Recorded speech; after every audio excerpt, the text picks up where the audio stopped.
Welcome everybody to tonight's event. My name is Roy Roberts. I am the president of the United Secular Alliance here at VCU. The United Secular Alliance is a group of atheist, agnostics, secular students. Apparently the people in the back cannot hear me. Never known. Can you hear me now? Good. Okay, like I was saying, I'm Roy Roberts, president of the United Secular Alliance. We are a student group dedicated to the promotion of secular ideals and providing a community for the non-religious students here at VCU. I would like to thank the Honors College and the College of Humanities and Sciences for their financial contributions, without which this event could not have happened. And I would like to thank some certain individuals, such as Shelley Mountjoy, which I'm here at the moment, Anthony Ellis, Larry Mendoza, and Dana Marks, who I believe is manning a camera at this moment, for their help with making this a possibility. I would also like to thank Dean Timothy Halsey of the Honors College, who will be moderating this event, and I will yield the floor to him.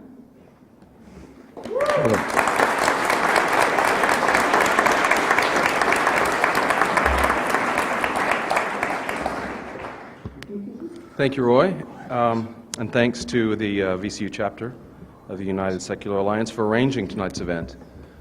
Good evening, and thanks to all of you for coming to what I am absolutely certain will be a very entertaining and informative evening.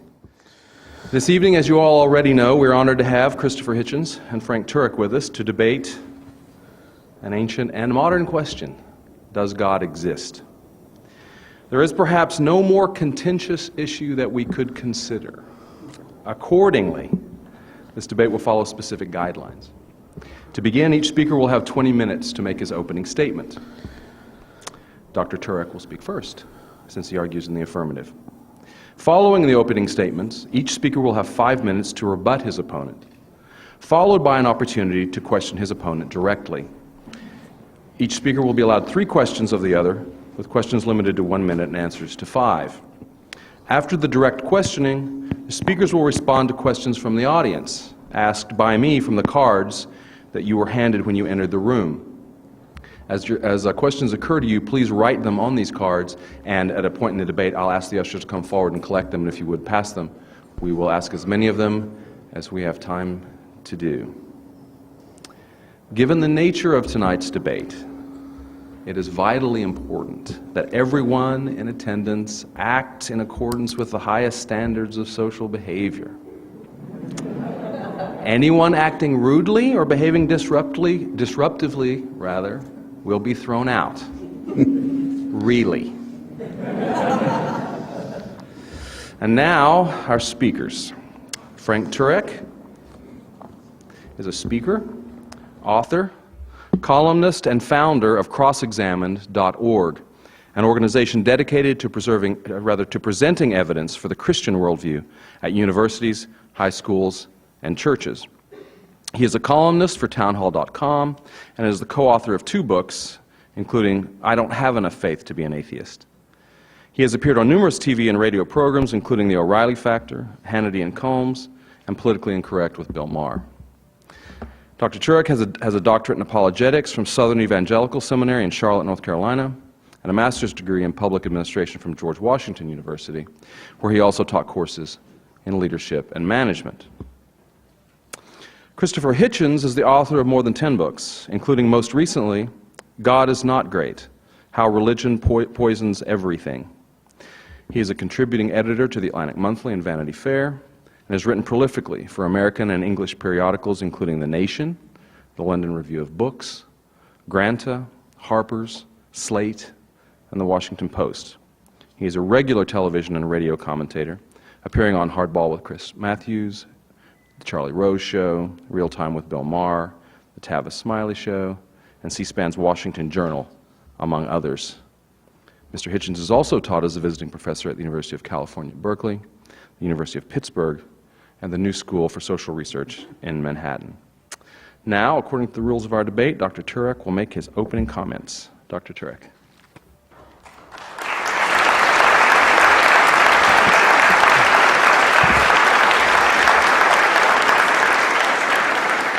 Good evening, ladies and gentlemen.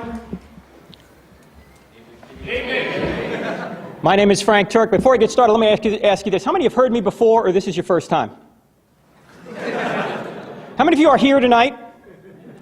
How many do not respond to surveys? 3 out of 10 don't respond to surveys, Dean.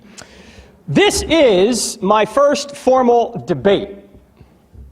So give me a little grace if I can't cram everything I want to say into 20 minutes. I will say, however, I've had many informal debates, most of them with my wife, and I have not fared very well there.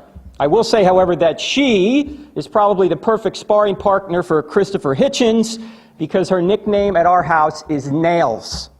And Nails is the type of woman that if she ain't happy, ain't nobody in the house happy.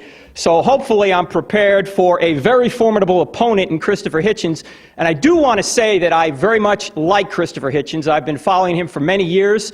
I'm kind of a political junkie, so I've seen him around quite a bit. And I appreciate his charm and his wit, and I agree with him on a lot of things. Obviously, not the issue of God. That would make a very boring debate. But I will say that I went up to Christopher just about a half hour ago, and I shook his hand, and I said, Christopher, I'm actually a fan. And he smiled, and he said, the night is young.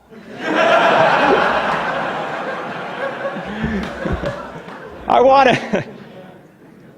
to thank the United Secular Alliance. I want to thank Daniel Pendergrass. Where's Daniel? Are you here, Daniel? He was my contact here. I also want to thank Dean Timothy Hulsey, and I also want to thank, of course, Christopher for doing this debate. I think it's impossible not to like Christopher, and as I mentioned, I do. He's carrying the cross for atheism, and he carries it very well. Tonight I'm going to carry the cross for theism, and I want to point out that I think we're both trying to explain the world around us. We both have the burden of proof to explain why reality is the way it is. I have to show how reality is best explained by theism, and Christopher has to explain how reality is best explained by atheism. And I think we should follow the evidence where it leads. I think that the evidence we see all around us and within us leads to a spaceless, timeless, immaterial, personal, powerful, intelligent, moral creator, i.e. what we would call a theistic God. And this creator created this universe and the life within us. Or the life within it, I should say. Now, I'm going to try and summarize my 450-page book, at least the first 200 pages of it, in the next 20 minutes, or next 18 minutes at this point now, and that is an impossible task. That would be about 20 pages a minute. Actually, I probably can do it because I'm originally from New Jersey. See, I speak at 150 words a minute with gusts to 350. So if I go a little quick, and you want to see more of the evidence, please get the book. I don't have enough faith to be an atheist. And I want to point out that all the proceeds from the sale of the book will go to feed needy children. Mine. Okay? See, I've got 3 sons. The oldest 2 are in college right now, so I need a little help, and one of them is sitting right over here. All right. Christopher, on page 282 of God is Not Great, available at fine bookstores everywhere, says this: thanks to the telescope and the microscope, religion no longer offers an explanation for anything important. I think that is exactly wrong. I think due to the telescope and the microscope, we are seeing evidence that leads directly to God. And I'm going to give you 3 major arguments for this, and then I'm going to give you 4 more that are a result, I think, of a theistic worldview. I'm going to spend most of my time on the 3, and then I'll just mention the last 4. The 3 are the cosmological argument from the beginning of the universe. The next one is the teleological argument from the design of the universe and the design of life. And the third is the moral argument. Let's start with the cosmological argument. And this is basically the argument from the Big Bang, that the universe had a beginning. If it had a beginning, it must have had a beginner. Now, for some reason, Christians are afraid of the Big Bang. I'm not afraid of the Big Bang. I believe in the Big Bang. I just think I know who banged it. Now, the evidence for the Big Bang is good. I'm going to give you evidence in an acronym, SURGE, S-U-R-G-E. I'm not going to spend a lot of time on it because I think even Christopher in his book on page 65 says the Big Bang is the accepted origin of the universe. S stands for the second law of thermodynamics, that the universe is running down. As that sun is up there, it is burning out. Ultimately, we will go to heat death, as Christopher has said in his book. Well, if the universe is eternal, that sun would have burned out a long time ago, but since the sun is still up there, and we still have energy here. The universe must have had a beginning. The second law of thermodynamics also says that ordered things go toward disorder. It affects the school. We have to paint the walls. We have to put gas in our car. The second law of thermodynamics also affects us as human beings. When you get older, the second law of thermodynamics is seen by the fact that we all get dresser disease. That's when our chest falls into our drawers. See, that's the second law of thermodynamics. The U in surge is the fact that the universe is expanding, discovered by Edwin Hubble in 1929. Hubble deduced that if the universe is expanding, if you watched everything in reverse, you would see it collapse back to a point, mathematically and logically, to nothing. So the universe exploded into being out of nothing. The G stands for the great galaxy, the R stands for the radiation echo, discovered by accident by Penzias and Wilson, two scientists working at Bell Labs in Homedale, New Jersey. They discovered basically the radiation afterglow, or the remnant heat from the initial Big Bang explosion. The heat is still out there. It's just a couple of degrees above absolute zero. Now, good theories predict future discoveries, and they said if the radiation afterglow is out there and the Big Bang really did occur, we ought to find very fine temperature variations among the radiation afterglow. So they sent up a satellite in 1989 to circle the Earth. It's called the Kobe Space Satellite, to measure this radiation afterglow. And for 3 years, they found nothing until they tuned their instruments just a little bit more precisely and found that there were temperature variations in the radiation afterglow, and they were down to 1 part in 100,000. George Smoot, the leader of the expedition, said, if you're religious, it's like looking at God. Stephen Hawking said, this is the greatest discovery of cosmology, perhaps the greatest discovery of all time. Those temperature variations allowed galaxies to ultimately form, so we could ultimately be here. The E in surge stands for Einstein's theory of general relativity, which says time, space, and matter are correlative. You can't have space without time, you can't have time without space and matter, and in effect it says that the universe came into existence with space and time together. In other words, once there was no time, once there was no space, once there was no matter, and then bang, out of nothing, the universe exploded into being. What is nothing? Aristotle had a good definition of nothing. He said nothing is what rocks dream about. Nothing. There was no thing. There was not positive and negative energy, as Isaac Asimov has said. There was not a vacuum. There was not swirling mathematical points, as Dr. Atkins has said from Oxford. There was nothing, what rocks dream about, which means that the universe exploded into being, all space, all matter, all time, out of nothing.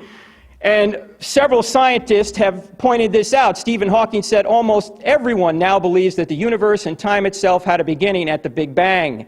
Agnostic astronomer Robert Jastrow, the man who sits in Edwin Hubble's chair, or who did until February when he died, he was an agnostic. He sat at Mount Wilson and looked through Hubble's telescope. He wrote a book in 1978 called God and the Astronomers. And here's what Jastrow wrote. Or here's what he said, actually, in an interview. He said, astronomers now found they painted themselves into a corner because they have proven by their own methods that the world began abruptly in an act of creation to which you can trace the seeds of every star, every planet, every living thing in this cosmos and on the earth, and they have found that all this has happened as a product of forces they cannot hope to discover. That there are what I or anyone would call supernatural forces at work is now, I think, a scientifically proven fact. Why isn't an agnostic astronomer saying supernatural forces are at work? Why couldn't nature have created the universe? Because there was no nature. There was nothing, what rocks dream about, and then the entire space-time continuum leapt into existence. If it's not a natural cause, by definition, it must be a supernatural cause, something beyond the natural. In fact, Arthur Eddington, the contemporary of Einstein, who was an expert in general relativity, said, quote, the beginning seems to present insuperable difficulties unless we agree to look on it as frankly supernatural. So the cosmological argument leaves us with one question. Either no one created something out of nothing, or someone created something out of nothing. The atheistic view is no one created something out of nothing. The theistic view is someone created something out of nothing. Which view is more reasonable? I think Julie Andrews had it right. Nothing comes from nothing. Nothing ever could. That's the cosmological argument. The teleological argument, the design argument, actually has two arguments contained within it. It is the argument from design. And there are dozens of factors about the universe that are precisely designed for the existence of the universe and life. So not only did the universe explode into being out of nothing, it did so with incredible precision. Stephen Hawking has noted that the universe would not exist if there was a decrease in the expansion rate 1 second after the Big Bang by only 1 part in 100,000 million. This led Hawking to conclude it would be very difficult to explain why the universe should have begun in just this way, except as an act of God who intended to create beings like us. Not only is it designed in terms of its expansion, but the gravitational force is so precise. If you change the gravitational force by 1 part in 10 to the 40, nothing would exist. What's 1 part in 10 to the 40? Stretch a tape measure across the entire known universe. Set gravity at 1 inch on that, anywhere on that tape measure. If you move gravity, the force of gravity, 1 inch in either direction, we don't exist. There's also factors about our universe, in particular our solar system, that cannot be explained unless there's a designer behind it. For example, the Earth rotation, 24 hours, just right. If it was a little bit more, a little bit less, we wouldn't be here. The axial tilt, 23.5 degrees, just right. Change that a little bit, we're not here. The Jupiter being in its current orbit. If Jupiter wasn't there, we'd be bombarded with space material. Why? Because Jupiter acts as a cosmic vacuum cleaner. It attracts all the cosmic space junk to it rather than us. There are a number of other factors I don't have time to get into, but Arno Penzias, the man who co-discovered the R in surge, the radiation afterglow, said this: astronomy leads us to a unique event, a universe which was created out of nothing, one with the very delicate balance needed to provide exactly the right conditions required to permit life, and one which as an underlying, one might say, and one which has an underlying, one might say, supernatural plan. A friend of Christopher, atheist Stephen Weinberg, who is an atheist, put it this way: life as we know it would be impossible if any one of several physical quantities had slightly different values. So not only is the universe precisely tweaked, and by the way, there would be no life unless the universe was precisely fine-tuned, as I just mentioned, but life itself is designed. Let me take you to your breakfast table for just a second. Suppose you wanted to have a bowl of alphabet cereal. You're a teenager, and you come downstairs to have a bowl of alphabet cereal, and you see the alphabet cereal's knocked over, and the letters from the alphabet cereal are spelled out on the placemat, and it spells, "Take out the garbage, Mom." What are you going to assume? Cat knocked the box over? Earthquake shook the house? Or are you going to say, no, that's intelligent design from an intelligent being? Or let's say you're laying out on the beach, and you see in the clouds, "Drink Coke." What are you going to assume? Unusual cloud formation? No, you're going to say there has to be a skywriter up there, even if you didn't see him. Why? Because messages only come from minds. Well, it turns out there's a message in all life called DNA. We all know about it. All life has a message. I have DNA, you have DNA, a banana has DNA. In Darwin's day, it was not known how incredibly complex, simple, so-called simple life is. And they thought that maybe simple life could come together without intelligent intervention, and ultimately natural selection could take over. It's the theory of macroevolution. I'm sure you've heard of it, from the goo to you via the zoo. From the infantile to the reptile to the crocodile to the gentile. That's the theory of macroevolution. The problem is that now we know that this intelligent life couldn't have come together by natural laws, because we now know that the simplest life has the amount of specified complexity or information in it in terms of DNA of 1,000 complete sets of Encyclopedia Britannica. Now, who's that according to? Not a Christian, not a theist. That's according to Richard Dawkins from his book Blind Watchmaker. I think it's page 116. Now, to believe that that resulted by natural law is like believing that the Library of Congress resulted from an explosion in a printing shop. See, I don't have enough faith to believe that. So life appears to be designed. In fact, Antony Flew, who was an atheist, a very prominent atheist, but recently became a theist, or at least a deist, as a result of this evidence, said, it is impossible for evolution to account for the fact that one single cell can carry more data than all the volumes of the Encyclopedia Britannica put together. It now seems to me that the findings of more than 50 years of DNA research have provided materials for a new and enormously powerful argument from design. How am I doing on time, Dean? 5 minutes. Okay, thank you. Design is so prevalent that even people like Francis Crick, the co-discoverer of DNA, Sir Fred Hoyle, who coined the term Big Bang in a derisive way, are now, or were, proponents of panspermia. Seeds everywhere, in other words, that life got deposited here by aliens, which is just kind of a backhanded way of saying that there's no way we know how life came by natural causes here. There must be aliens out there that brought it here, which of course just puts the question off one more step. Where did the aliens come from, right? There's a lot more on the design argument, but I'm running out of time here. Let me just give you one quote from Chandra Wickramasinghe, who is a student of Sir Fred Hoyle. He said, "The emergence of life from a primordial soup on Earth is merely an article of faith." Sir Fred Hoyle said, "A common sense interpretation of the facts suggests that a super intellect has monkeyed with physics as well as chemistry and biology, and that there are no blind forces worth speaking about in nature." So cosmological argument, teleological argument. Now let's move on to the moral argument. If there is no God, you can't say that decapitating a man on a bus is objectively morally wrong. That's just your opinion.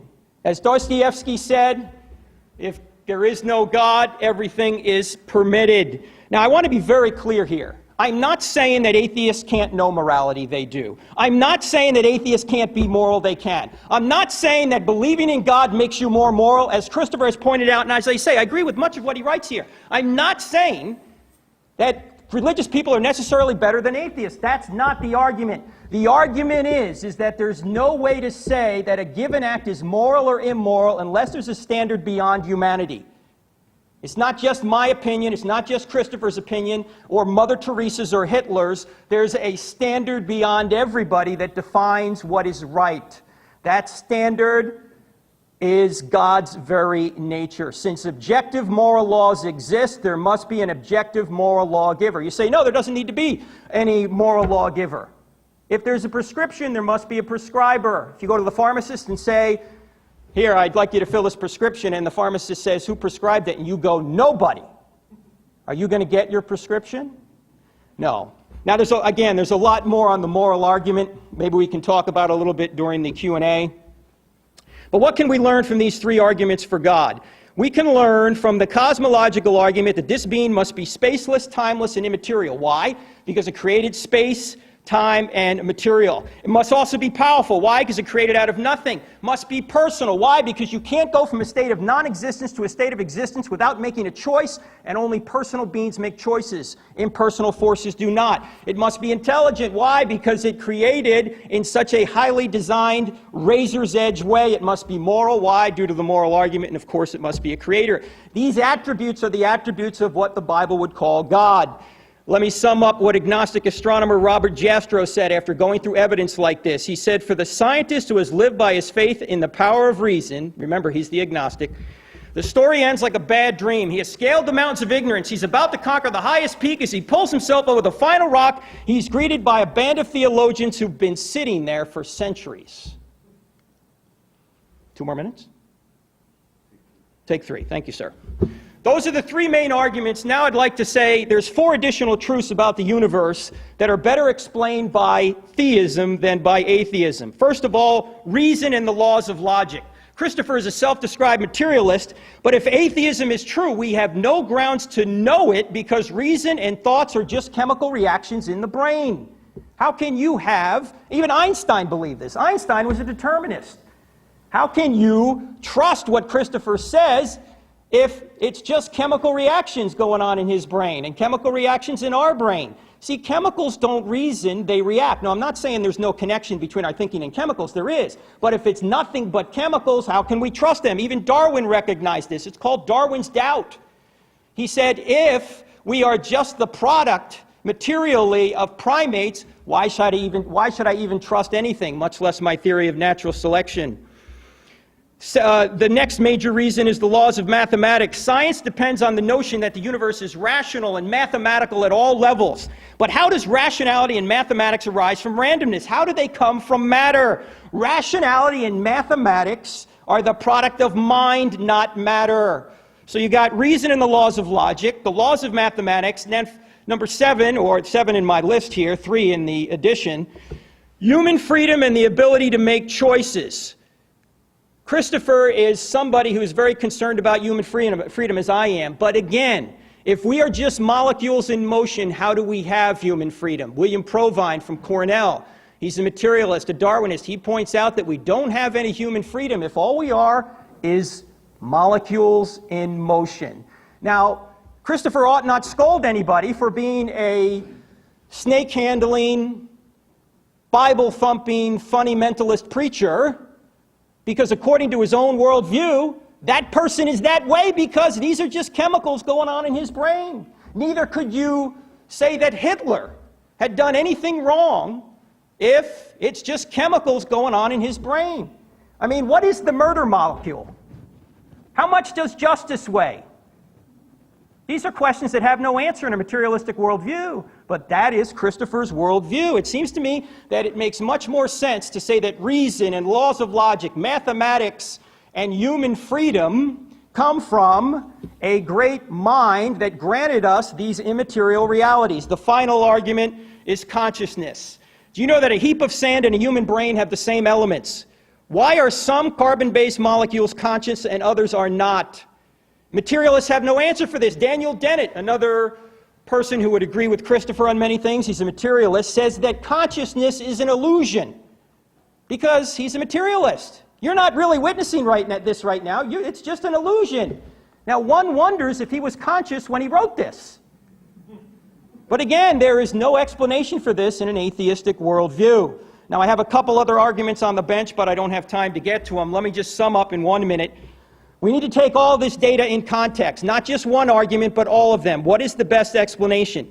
Christopher has to explain these 8 truths about the universe from an atheistic perspective. He must explain how the universe arose from nothing, how extreme fine-tuning and design arose from chaos, how life arose from non-life, how morality arose from materials, how reason and the laws of logic arose from matter, how mind arose from mud, how mathematics arose from molecules, how human freedom arose from blind repetitive forces, and how consciousness arose from chemicals. If he can't give evidence to explain these truths about reality from an atheistic perspective, if he's just going to state unsupported, speculative possibilities that rely on faith, then I think theism is a more reasonable worldview. Thank you for your attention. I appreciate it.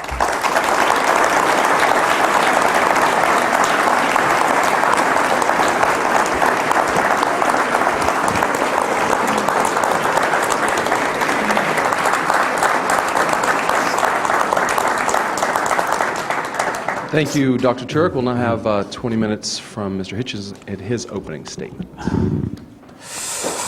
Let's see.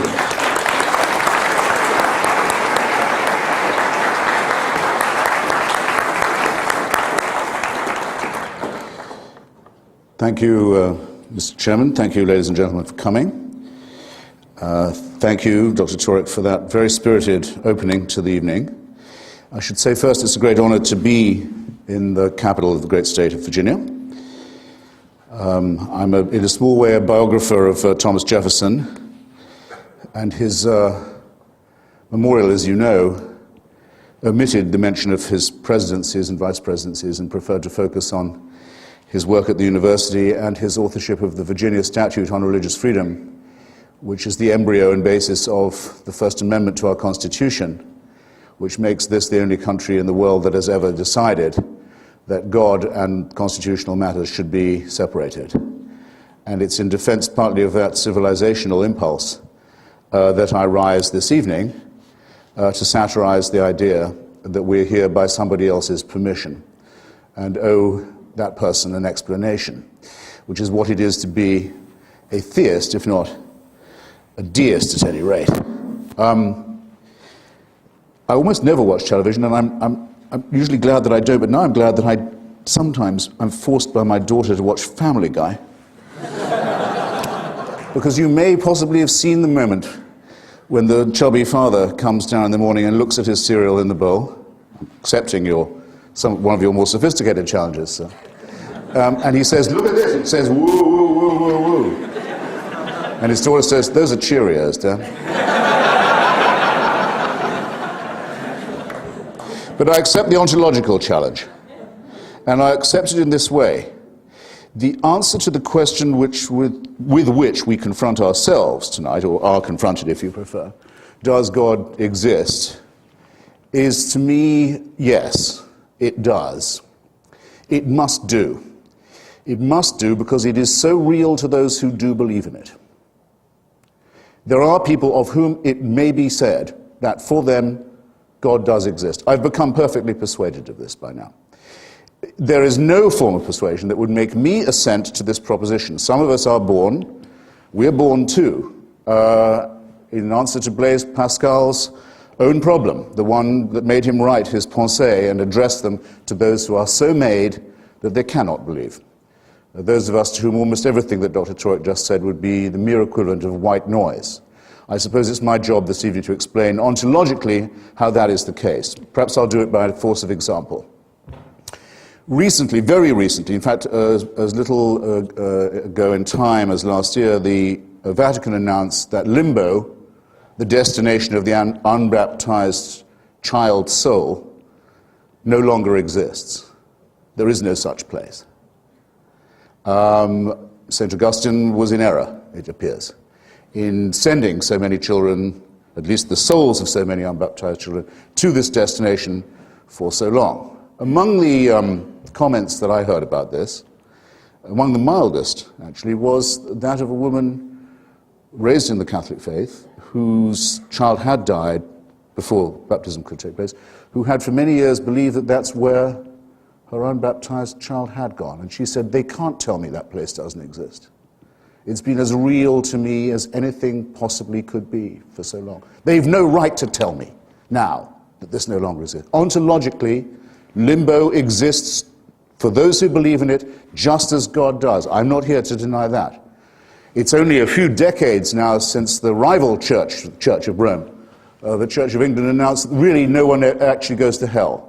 It could be that after you die you're forbidden God's grace, but there's no real place of eternal, unending, infinite torture and torment with which those who claimed the grace of God and the redemption of Jesus made a living for so many years. And how do they make their living? By lying to children. Think of it. Hundreds and hundreds of years of people proudly earning their keep by lying to children and terrifying them, and saying that because they could do that, they were morally superior to us. Reason, common sense, decency, ordinary decency rebels against this kind of mind-forged manacle, however charmingly or humorously it's expressed. But hell exists in the minds of several people I've spoken to just today on this campus in the intervals of other conversations. For them it's real, and I don't say that it's not. What I want to show is that it can, if it does exist, nonetheless be abolished, like many other mind-forged manacles and man-made tyrannies that confront us. And in fact, that this belief in a supreme and unalterable tyranny is the oldest enemy of our species, the oldest enemy of our intellectual freedom and our moral autonomy, and must be met, and must be challenged, and must be overthrown. I want to argue for nothing less than that. It's actually rather wonderful, isn't it, that religious authorities who used to say they were infallible say, just take the last pope, just the last. I know I'm not talking with the Catholic apologists this evening, but nonetheless, the church, when people say the church, they know which one they mean. They mean the one in Rome. The one where when Stephen Hawking was invited and was asked at the conference on the church and science, is there anything he'd like to see in Rome while he was there, he said he'd like to see the records of the trial of Galileo. Don't please be invoking Mr. Hawking, by the way, as if he was a deist. The last pope, just in the last decade of his tenure, apologized. He said, we were wrong about the Jewish question. We probably shouldn't have said for so long the Jews were responsible for the murder of Christ. We were probably wrong in forced conversion of the peoples of the Indies, as they were thought of, the isthmus and the southern cone of our hemisphere. We were certainly wrong. We owe an apology to the Muslims for the atrocities of the Crusades. We owe an apology to the Eastern Orthodox churches for the incredible butchery to which they, our fellow Christians, were subjected by us, the Roman Catholic Church. And we probably owe an apology to the Protestants for saying and so many awful things about them and torturing and burning and killing them too. So having now said we were completely wrong and completely cruel and completely sadistic and completely violent and retarded human civilization for that many centuries in that many countries and continents, we're quit. And now we can go back to being infallible all over again. There are people who on faith will accept being spoken to in that tone of voice and in that way. But I, ladies and gentlemen, am not one of them. And I don't think there's any form of persuasion that should allow you to be spoken to as if you were serfs or slaves either. Proceeding with the ontology with which I began, the Aquinas point, that if you can conceive of something, whether it's a ghost, a phantasm, or a deity, if you can conceive of something, it is in some sense real if it's real in your mind. And showing with the obvious fallacy that has always attended that, is it nonetheless possible for an atheist to say, a proclaimed atheist to say, as I do, proclaim myself to be, that God positively can be said not to exist? No. It's a very common misunderstanding about my fraternity, sorority. I'll just take a moment to clear it up. The atheist says, no persuasive argument for the existence of God has ever been advanced or adduced without convincing rebuttal, that no argument in favor stands or has been found to stand the test of argument and evidence. We cannot say that we know that there could be no such entity. Among other things, we are too reverent of the extraordinary time of discovery, innovation, pushing back of the frontiers of knowledge and understanding that's taken place just in our own time to make any such remark. But by saying this, we say, I think, quite a lot. There is no valid or coherent or consistent argument that would not work, if it comes to that, for the existence of any God. Now, I noticed it was by a slight work of elision, a bit of tap dancing there, that Dr. Turek went from being a deist to a theist, and then from being a theist to a Christian. Now, I know he does not believe in the existence of the sun god Ra. I'm practically certain he doesn't believe in the existence of Zeus. If you'll pick up a copy of my Portable Atheist, a selection of the finest writings by non-believers, down the years, and just turn to the 3 pages where H.L. Mencken lists the easiest to name 3,000 gods that used to be worshipped and that no longer are held to exist by anybody, you'll spare me the trouble of reading them out. No, he thinks he doesn't just know, Dr. Turek, that there is a God, he knows which one is the right one from a potentially infinite list, actually from a list that's as long as the number of people there are or have ever been in the human species, because if you ever argue with a theist or a deist, as I do every day, you'll find they all believe in a God of their very own. Indeed, they often say a personal God. Indeed, they often say a personal savior. So out of what are we reifying a concept that applies to all of us? Out of nothing but wish thinking and nonsense and fear and ignorance and, above all, and I'm not quitting on this point, servility. Everyone in this room is an atheist. Everyone can name a God in which they do not believe. Let them advance the case that the one in which they believe is the superior one. Let Dr. Turek be the first person I've ever met to do that convincingly this evening, and I will show him due respect. I don't think the task can actually be undertaken.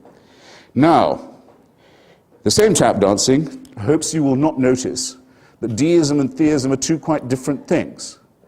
The deist argument says that there is so much order apparent in nature and in the cosmos and in the universe that it might be unwise to assume that such order has no one interested in ordering or designing it. That assumption might be an unsafe one.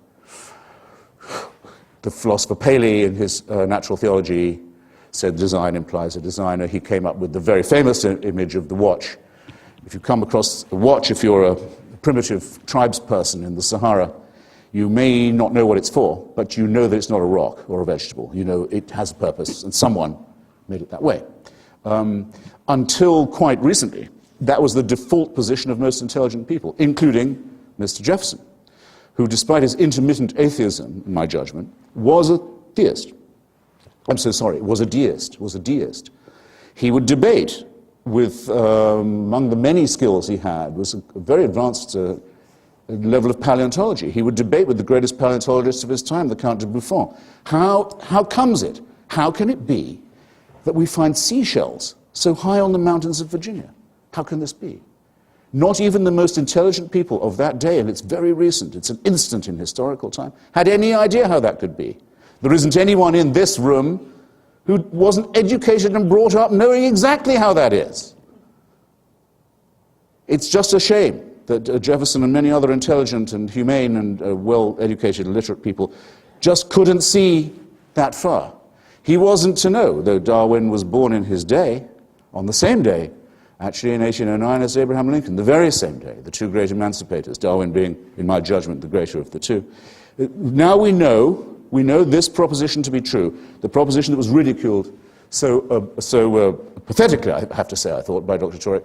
There is no explanation for the origins of our species, for the origins of our cosmos, for the origins of our globe itself. There is not one explanation left which requires the existence of a deus ex machina. In every case, we have a better or sufficient explanation. I think that assertion of mine will stand any challenge this evening. I'm looking forward to hearing some more of them. Of course, Darwin used creationist images. He actually set out to vindicate Paley's theology. Thought he could do it by his study, taxonomical study of nature. Einstein used God images when he spoke of the extraordinary majesty of the cosmos. It's in us. It's in our vocabulary. It's hardwired in us, you might almost say, to use images of awe-inspiring, godly, Mozartian, you might say, or even Shakespearean images when talking about these things. But when we come down to the actual analysis of them, we find that we don't need the prime mover at all, and that most of the prime mover explanations, if not all of them, have been positively misleading. So that the deist may propose a designer, and I may not be able to show you convincingly that there could be no such person, but the theist has all their work still ahead of them. From this designer, how do we get to the designer who answers prayers? Did you hear a thing? I mean, just a phrase, even an implication, even a suggestion from anything my opponent said, that you could, by an argument from design, prove answered prayers? Or prove that someone born of a virgin was therefore the son of a god? Or could prove that resurrections occur, and that by people being tortured to death thousands of years ago, we are now redeemed, that we are vicariously forgiven our own offenses by human sacrifice? How does deism help you to that? It doesn't. It quite simply doesn't and cannot. And the attempt to build from one to the other is a conjuring trick of a very vulgar, I think, kind. We live in the childhood of our species, so when Stephen Hawking says that if we could understand the event horizon that surrounds the black hole, we would, in some sense, know the mind of God, he proves that our vocabulary is still that of our infancy. He makes no concession to the idea of a theist or theocratic dispensation. I'd better ask now how I'm doing for time. Good. I'm not sure I'm going to need all that. But I like to try and reply and fight on my feet when I can. And I made some notes about what Dr. Turek had said, and I feel that they were challenges to me that I would be ignoble if I didn't respond to. The first, and I thought frankly, the most egregious, was this. I find it extraordinary that it can be said on a university campus in this year of grace that without God, humans are capable of doing anything. That there is no moral restraint upon us if we don't concur in the idea that we are the property and creation of a supreme being. I'm making the assumption that all of you check in every now and then with some kind of news outlet and have a view of what's going on in the rest of the world. Isn't it as plain as could be that those who commit the most callous, the most cruel, the most brutal, the most indiscriminate atrocities of all do so precisely because they believe they have divine permission? Shall I answer my own question? Shall I insult you by adding more? Who can't think of an example of this kind? Let me put the question in another form that I've put in now. Every forum from YouTube to C-SPAN, to the wireless, to the print, to the radio, to the television, and innumerable forums to those who say that without God there can be no morality. You are to ask yourself two questions. You are to name a moral action undertaken, or a moral and ethical statement made by a believer. I dare say you can do it. You are then to say that you can not imagine a non-believer making this moral statement or undertaking this moral action. Can you think? Can you now think? Can any of you think? You don't have to answer now. You have all night, and you have my email. And I've done this with everyone from the Archbishop of Canterbury to even lower people. You name me the ethical and moral actional statement that a believer can make and an unbeliever cannot, and there's a prize. I'll tell you about that later. Now there's a second question. Think of something wicked that only a believer would be likely to do, or something wicked that only a believer would be likely to say. You've already thought of it. The suicide bombing community is entirely religious. The genital mutilation community is entirely religious. I wouldn't say that the child abuse community is entirely religious. I wouldn't. But it's bidding to be entirely religious. It operates on the old Latin slogan, "No child's behind left." How dare anybody, how dare anyone who speaks for religion say of us, the secular and the non-believers, that we are the immoral ones? It is itself a wicked thing to say. Itself an absolutely indefensible thing to say. No, the decapitation on the bus is going to be done by someone who thinks God is telling him to do it. Smerdyakov is actually the stupidest character in Dostoevsky's novel. He's the one who makes this proposition. Everyone has to understand that it is those who feel that the divine is prompting them, who feel they're permitted anything and everything. And it is those who are the leading, most salient, most violent, most vicious opponents of the values and civilization that Thomas Jefferson stood for and promulgated.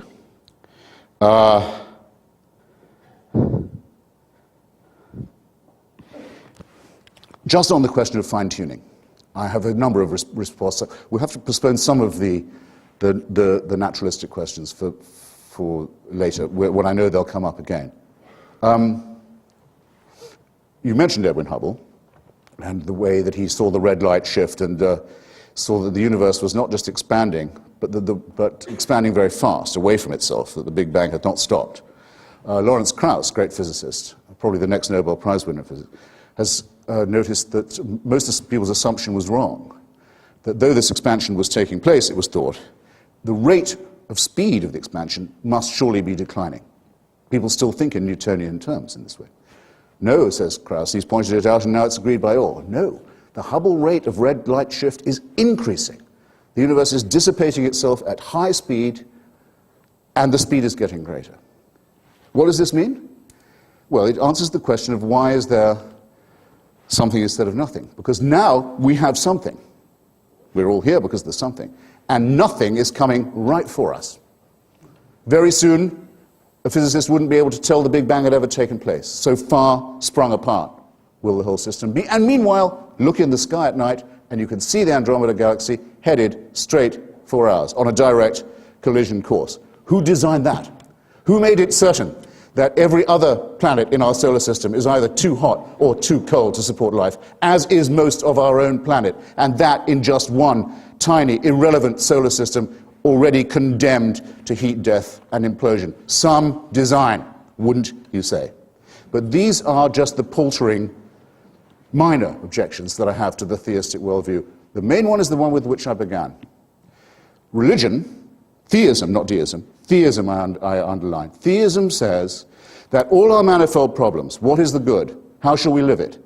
How shall we know it? How to explain suffering? How to confront the possibility of our own, perhaps molecular irrelevance? All these questions that must disturb and detain us all can be solved by referring them upward to a totalitarian judgment, to an absolutist monarch. The other thing that the Virginia Statute on Religious Freedom was supposed to rebut. repudiate, disown, yes. I promise you, 30 seconds. There is no totalitarian solution to these problems. There is no big brother in the sky. It is a horrible idea that there is somebody who owns us, who makes us, who supervises us, waking and sleeping, who knows our thoughts, who can convict us of thought crime, thought crime, just for what we think, who can judge us while we sleep for things that might occur to us in our dreams, who can create us sick, as apparently we are, and then order us on pain of eternal torture to be well again. To demand this, to wish this to be true, is to wish to live as an abject slave. It is a wonderful thing. It is a wonderful thing, in my submission, that we now have enough information, enough intelligence, and I hope enough intellectual and moral courage to say that this ghastly proposition is founded on a lie, and to celebrate that fact. And I invite you to join me in doing so. Thank you.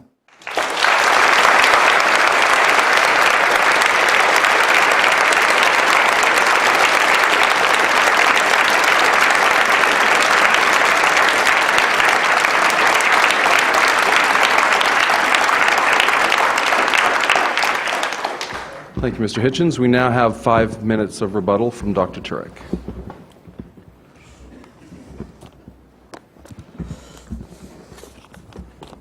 In fairness to Christopher, that statement obviously was his opening statement, was not meant to rebut my statement, but now my statement is to rebut his. And I want to point out that most of what Christopher just said there is pretty much complaints about religion and religious people and has no impact on whether or not God exists. Religious people can be the worst people that ever lived. That says nothing about whether or not God exists. People can do evil. That doesn't mean the parents don't exist. Children can do evil. Doesn't mean the parents don't exist. My kids do evil, but I'm still here. I do evil. My dad's still here. In fact, he's sitting right there. What does that prove about whether or not God exists? Let me try and go down some of the things Christopher said. Yes, I am an atheist when it comes to Zeus. But Zeus is not spaceless, timeless, immaterial, powerful, moral, personal, intelligent creator that I hopefully, at least I thought I gave evidence for. And maybe Christopher will come back to my statements on that later. I don't believe in Zeus because I don't think there's any evidence for Zeus, but I think there's evidence for the theistic God. Deism, I didn't make the direct shift to theism. I probably should have been more explicit. I think it's obvious there's a theistic God because life came several billion years after the creation. That is not a deistic concept, that is a theistic concept. I didn't say anything about Christianity. Even though I am a Christian, I don't have time to defend Christianity here. I'd love to debate Christopher on the issue of Christianity in the future, and I'll publicly offer that right now. If he wants to debate whether or not the New Testament documents are reliable and tell us really what happened about what Jesus came and said and did, I'd be happy to do it. But when I mentioned before, I have a couple arguments on the bench. I've got almost a full baseball team of arguments here. I've got a couple arguments on the bench. It's the resurrection is one of them, and I don't have time to get to that here. So I'm not backing up the Christian God here. I'm backing up a theistic God, even though personally I do believe in a Christian God. He claimed Darwin was the great emancipator, and that he went on to talk about atrocities, and I think he again missed my point. As I said before, I'm not saying atheists can't be moral. Christopher, what he says in his book again, much of it is true. Religious people have done awful things. In fact, Christianity predicts we'll be hypocrites. That's what the church is. It's full of hypocrites. Whenever somebody says, I don't want to go to church, there's too many hypocrites down there, I always say, come on down, pal, we got room for one more. That's what the church is. We're all fallen, we're all sinners, that's why we need a Savior, because we can't do it. And Christopher said, well, how can you command somebody to be well when they have no capacity to be well?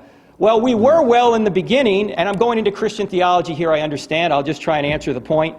We were well in the beginning, but then we messed up, and so God, the great physician, came back to save us. That's Christian theology. As again, I don't have time to support it. I'm just pointing out that is the theology. Now, Christopher talked about atrocities, but again, on the atheistic worldview, here's the main point. How do you define what an atrocity is? Who defines it? Who has the authority to define what an atrocity is? The carbon atom? The benzene molecule?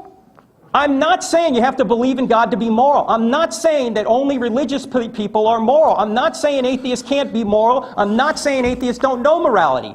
I'm saying there's no way to justify what is right and what is wrong unless there's some authority that provides it. What is the authority? In a materialistic worldview, there is no authority. The carbon atom has no moral authority over you. And it seems that Christopher goes on and on about how he does not want to be under some kind of divine totalitarianism. That is a moral rejection of God. Where does he come up with this immoral totalitarianism? His worldview does not afford immorality, because his worldview does not afford morality. He has to borrow from the Christian worldview in order to argue against it. In fact, he has to sit in God's lap to slap his face. Where does he get morality from? Where does he get reason from? Where does he get mathematics from? Where does he get consciousness from? Where does the universe... He said there are explanations for where the universe came from. Atheistic, I'd love to hear them. I haven't heard one yet. How does something come from nothing with extreme fine-tuning? What is the explanation for that? He said there are arguments for the beginning of life that are naturalistic. Not according to the people who are studying the matter. How about Francis Crick? If I can find his quote here. Francis Crick said, "Every time I write a paper on the origin of life, I swear I'll never write another one because there's too much speculation running after too few facts." Mark Kirshner of Harvard and John C. Gerhardt of Berkeley said, "Everything about evolution before the bacteria-like life forms is sheer conjecture." Biochemist Klaus Doss admits that after more than 30 years of research into the origin of life has led to, quote, "a better perception of the immensity of the problem of the origin of life on Earth rather than its solution. At present, all discussions on the principal theories and experiments in the field either end in stalemate or in a confession of ignorance."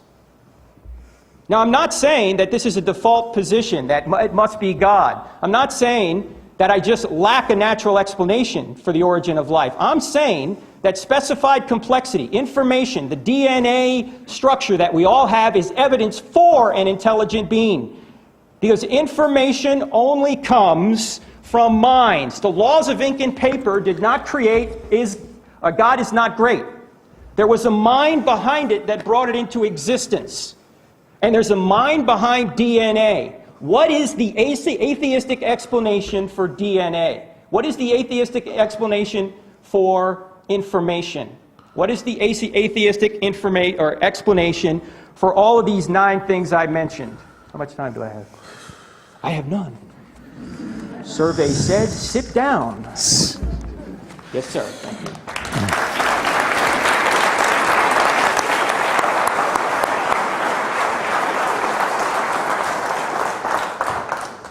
Well, I think I'll just invite Dr. Turek to do the following and make available to us on a sheet of paper, which I'm sure he has, the thesaurus of quotations that he's found from this and that scientist and physicist and natural scientist and so forth. And you will find, when you read them, when you look at them, I was writing them down as you went through them, all of these are statements of uncertainty. All of them. They're statements of all we know is how little we know. That's been, for many years, my definition of an educated person. Someone who knows enough to know how ignorant they are. It actually is it's not my own original definition, it comes from the Greek, but it's the only definition that works. And no one working, toiling in the field of science could possibly say anything less or more of themselves, especially at a time like this. But there you have it right away. The theistic and the deistic explanation has to be based on a certainty that there is a supervising and, if you want to be a theist, a caring and intervening creator who manages these matters. And there hasn't been a single sentence so far from Dr. Turek in support of that proposition. Let me give you an example. The event horizon of Stephen Hawking that I just mentioned. I'll take a cosmological one to begin with. The event horizon is the lip of the black hole. Suppose you could travel towards a black hole and see it, and see the lip of it, and notice it before you went in and over and down. That's what's known as the event horizon to physicists. Hawking had a gravely ill colleague in Cambridge who said if he knew he was definitely going to die, that's the way he'd like to go, be falling into the event horizon lip of the black hole, because in theory you'd be able to see the past and the future and time, except you wouldn't have quite enough time to do so. But there would be a grand way to check out if you were a physicist. Turn away from this, turn away from that. These incredible, majestic, awe-inspiring thoughts say that think about the burning bush instead. Think about the trivial miracles witnessed by sheep-herding peasants in Bronze Age Palestine. And think about the debt that they feel that we should incur for their sins. It was stated by Dr. Turek that the sins of these people, the transgressions of these people, and the debt they owe their Creator bind all of us as sinners. What a shame we're not perfect. What a shame there's nothing we can do about it. What a shame we're created already in prison and have to earn our emancipation. I tell you again, this is servility to the ultimate power. Now, there are people in this audience much better equipped than I to say that there is so far nothing in our natural world, to move away from the cosmological, there is nothing in our natural world, the globe we live on, that cannot be explained by random mutation combined with evolution by natural selection. Nothing works without that assumption. Everything works with it. There are lots of things that remain to be decided, but it's not a theory, or not just one. It does work, it is operational, it doesn't require a prime mover. Occam's razor says we should dispose of unnecessary, needless assumptions. That's what I propose we do in this case. I'll put it another way. How long would you say Homo sapiens has been on the planet?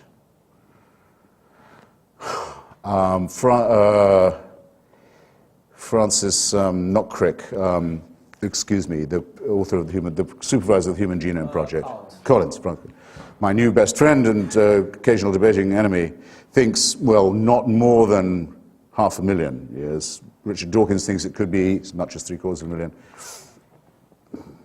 I can sink the number, actually, if you like. We know that the species left Africa about 75,000 years ago, having probably shrunk down to about 2,000 or 3,000 people as a result of a terrible climatic disturbance, probably from Indonesia, probably from a predecessor of Krakatoa, which meant that we were this close to joining the 99.8% of all species ever living on the surface of this planet who became extinct.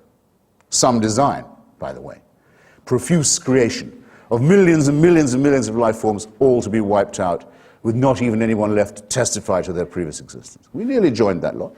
Managed to get out of it just in time. Let's call it, I don't want Francis's million or 500,000 or Richard Dawkins' 75,000, whichever way around. Just give me that amount of time.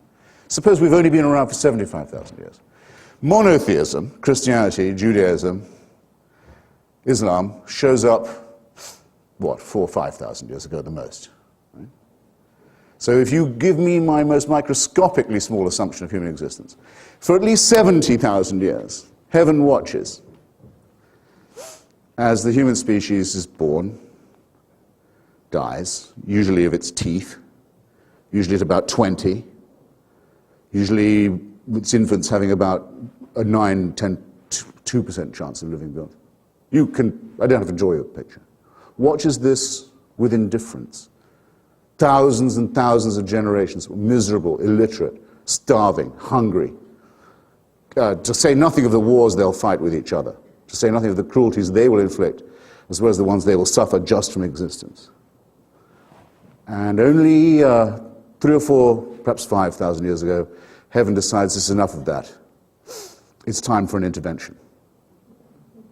And the best way to do it would be in the most primitive part of the Middle East. Not in China, where people can read and have looked at telescopes. No, in the most primitive part of the Middle East, basically by offering human sacrifice to them. This is a doctrine that cannot be believed by anyone who's studied anything scientific, anything historical, anything archaeological, anything paleological, anything biological.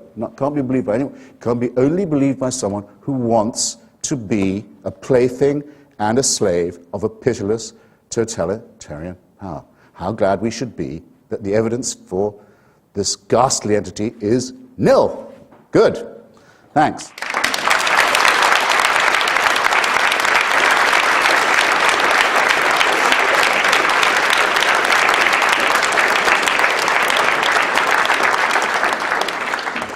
I'm going to stay out of the way and let them ask questions of each other. And the way that we've scheduled is a minute to ask and 5 to answer.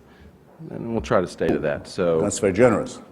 if you, Dr. Turek, would like to go first, since you had already posed some questions to Mr. Hitchens. How many times do we do that? 3 times. So you get 3 apiece. Could I just propose, unless you really have 3 that you're dying to, I don't have 3 I'm trying to duck, but that seems a long time for the audience to have to wait, it seems to me. Could we do it 2, maybe, and get to their questions? I have 6. I'm your witness then. So 3 was right. Dr. Turek. Okay. Christopher, what is your explanation for the beginning of time, space, and matter out of nothing?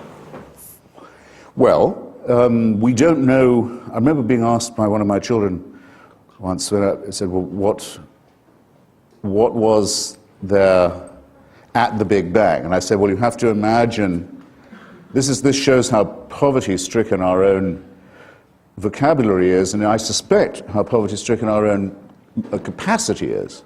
In other words, I think there are some things, not that we don't understand or know, but that we cannot. So we're reduced to sort of primitive images. But I said, suppose you could picture all of matter, the whole of matter, condensed into, I got this from Hawking, I think, one of his colleagues, condensed into something like a very small, dense black suitcase of the kind you see people carrying money in crime thrillers. And it's about to fly open. Right?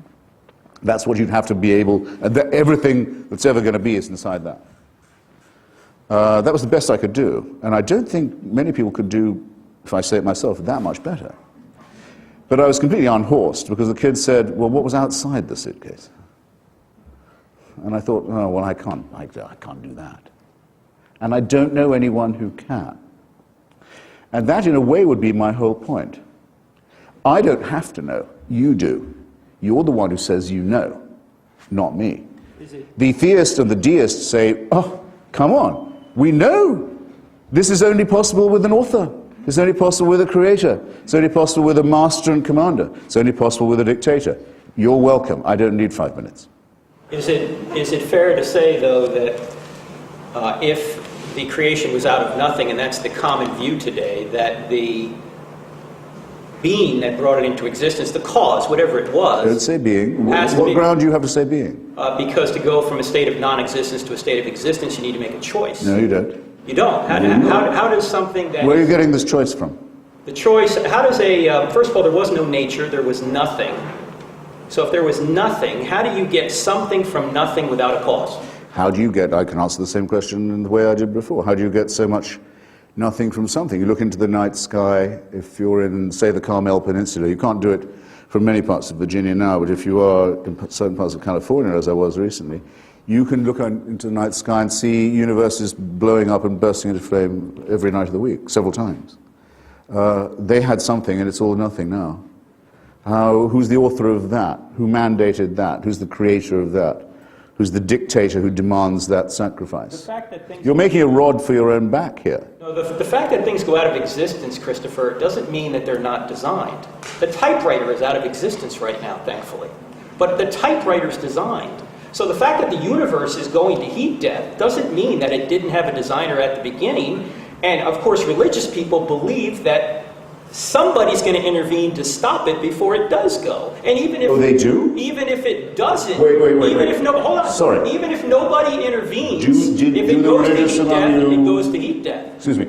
Did the religious among you, ladies and gentlemen, understand, I did not, that there will be an intervention to make an exception in our case? That this will not happen to our cosmos? That God will prevent the heat death? That's the Christian view, and as I said... I had no idea. Yes. That a new heaven and new earth will be created. Genesis is paradise lost. Revelation is paradise restored. It sounds fatuous to me, I've got to say. Again, how do you get something from nothing? I am not the one who has to answer the question. Excuse me, you're the one who has to answer the question. You're the one who claims to know. You say there was a creation moment and a creator. I want to know why you're changing the subject and saying to me, how do I not know this? When you're the one who has all the information. I also want to know, I also want to know this. I want to know what sources you have that are not available to me.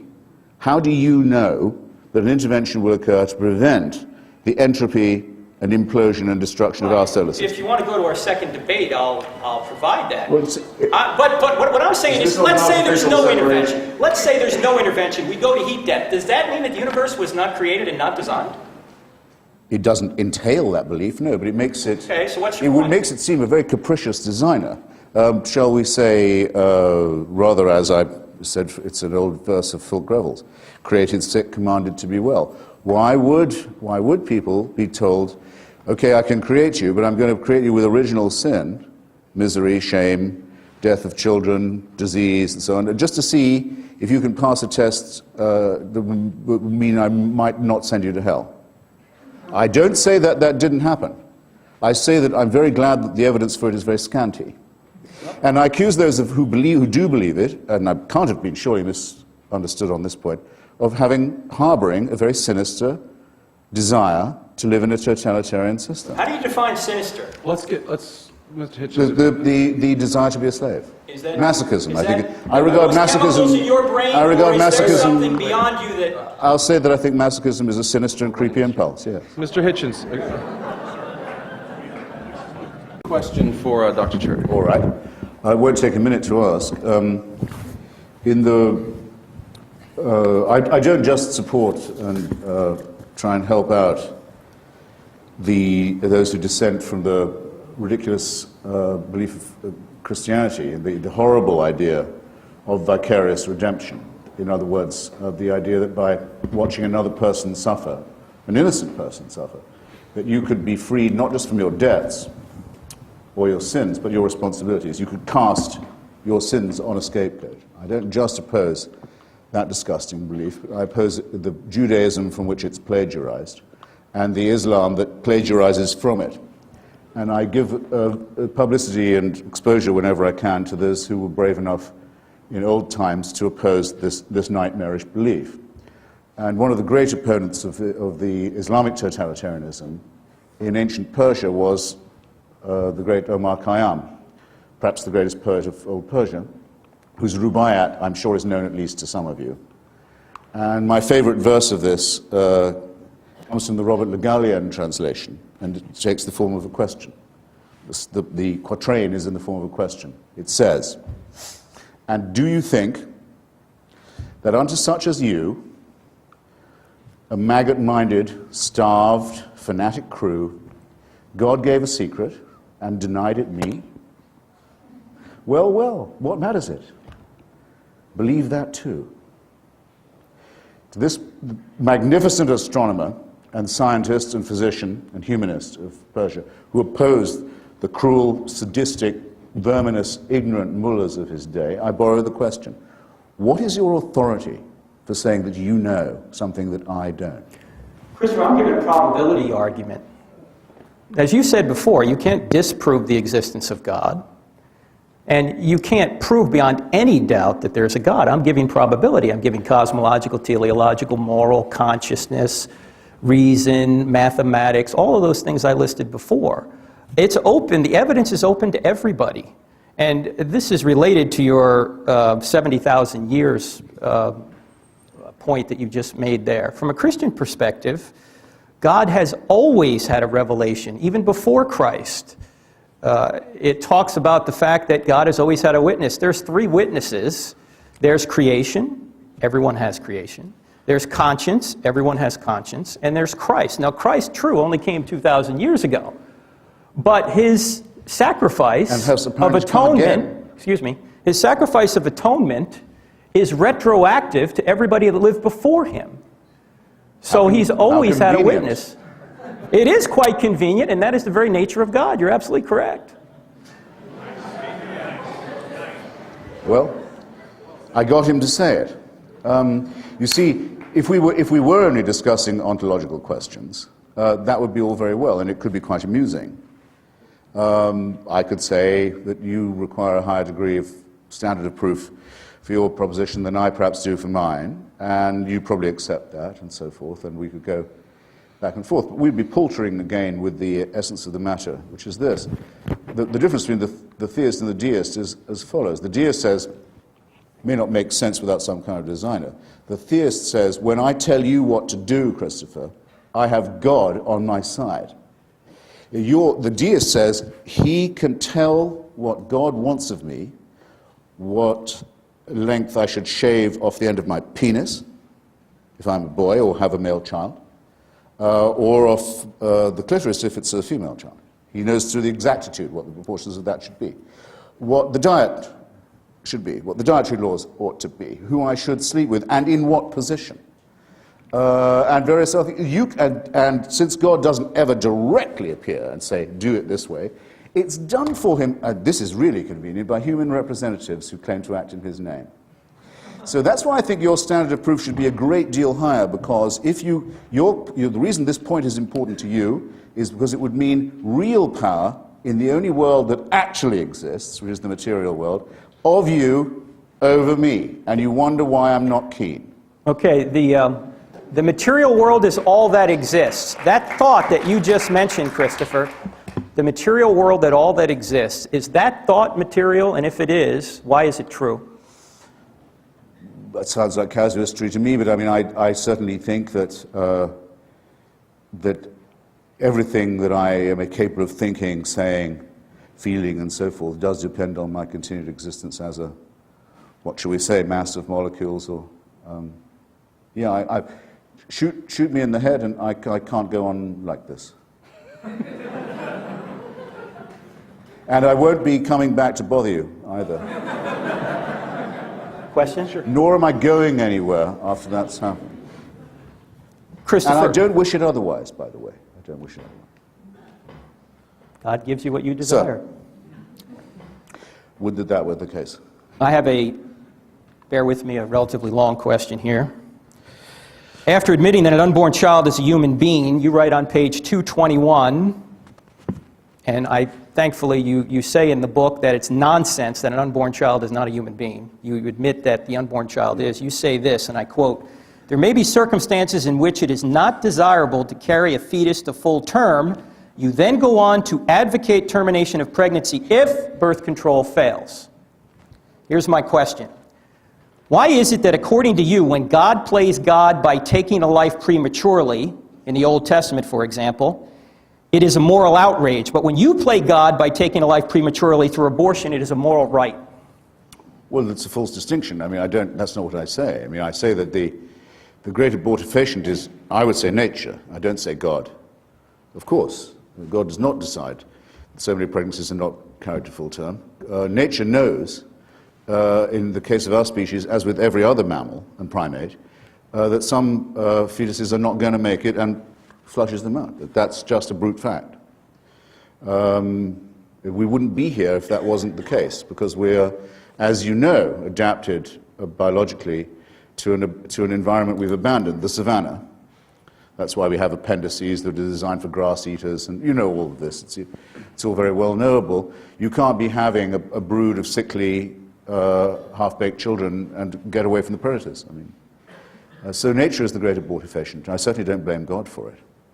I do, as a humanist, believe that the concept unborn child is a real one, and I think the concept is underlined by all the recent findings of embryology, and about the early viability of a well-conceived human baby, one that isn't going to be critically deformed, or even some that are, will be able to survive outside the womb earlier and earlier and earlier. And I see that date only being pushed back, and I feel a responsibility to consider the occupant of the womb as a candidate member of society in the future, and thus to say that it cannot be only the responsibility of the woman to decide upon it, that it's a social question, and an ethical and a moral one. And I say this as someone who has no supernatural belief. So your question ought to have been this: how do I have any ethical opinions, since I don't believe that I'm created? And I don't believe I'm going to heaven. I prefer the first question, if you don't Right, mind. but okay, but I mean, it just isn't it entailed by it? I appeal to the audience. Have I not answered the question about the termination of pregnancy? Which bit have I not answered? You better prompt me then. I'll read it again. Why is it that according to you, when God plays God by taking a life Well, prematurely, it isn't according to me. I don't say God does that. you, Nature in does your it. book, which is right over here, you have an entire chapter about the atrocities in the Old Testament. Yes. And the atrocities have to do with God commanding genocide and those things. And you obviously have a problem with that, as many people should.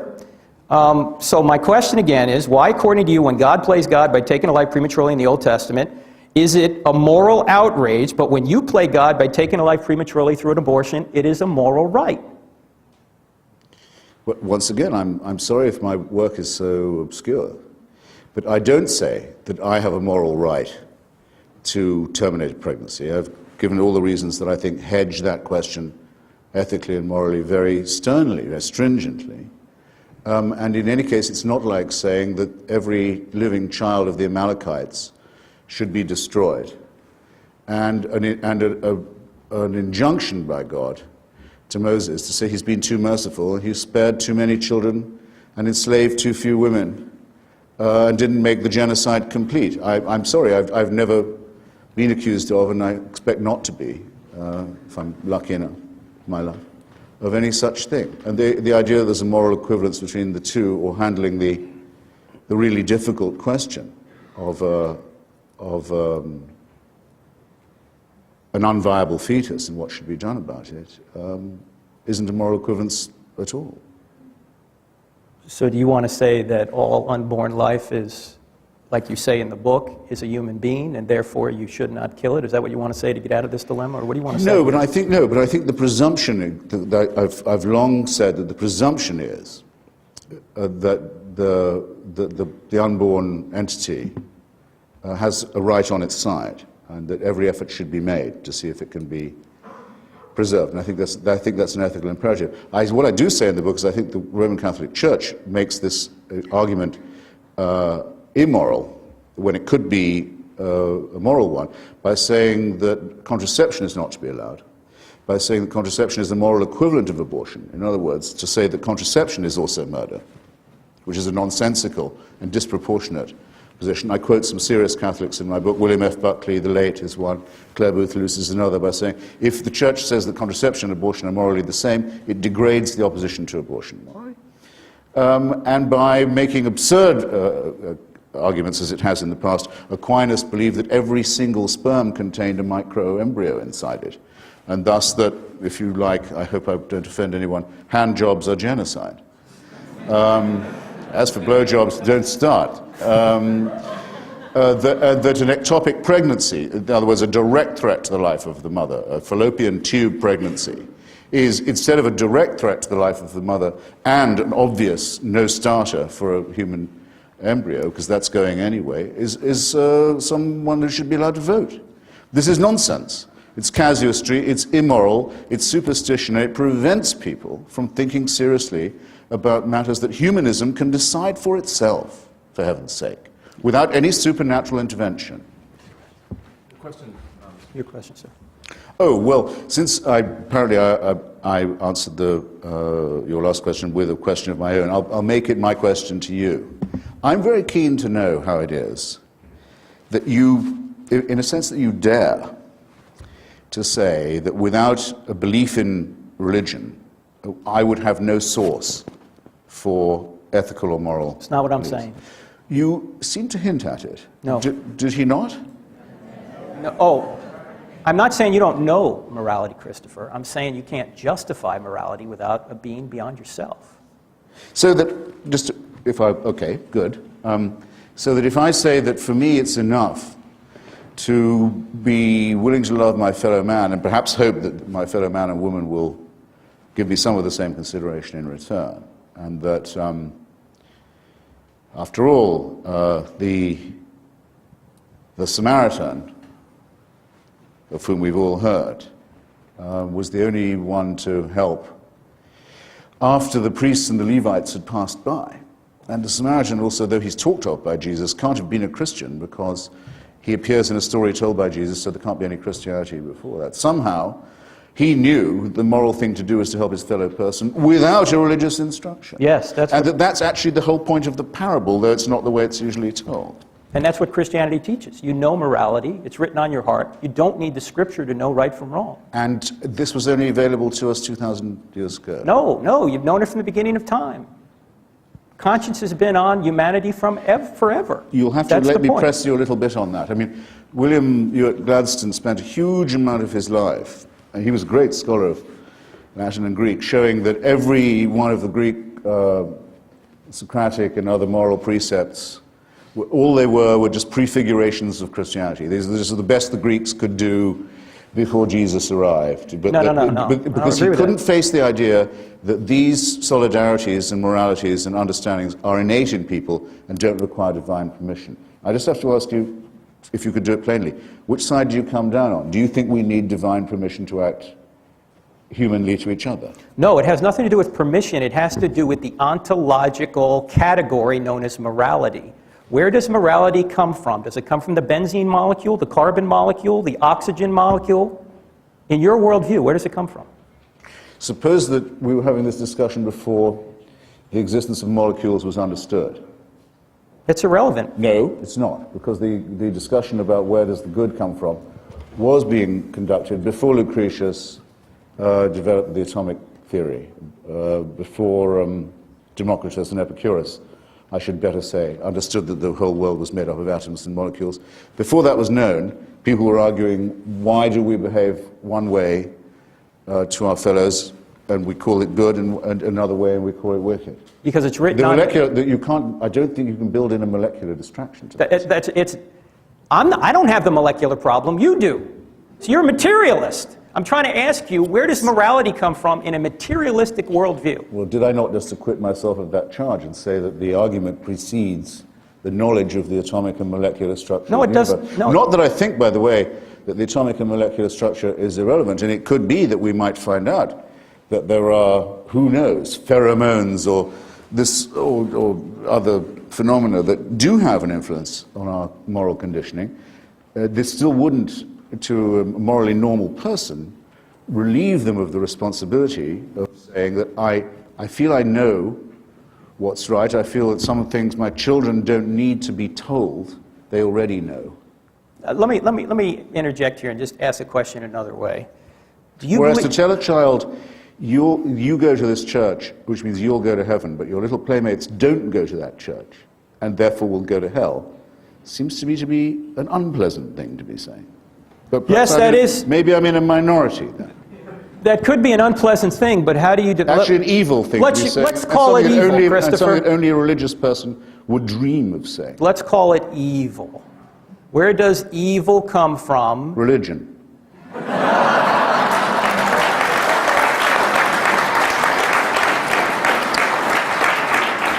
And to answer your next question, morality comes from humanism and is stolen by religion for its own purposes. Humanism according to who? Hitler, Mussolini, Stalin, who?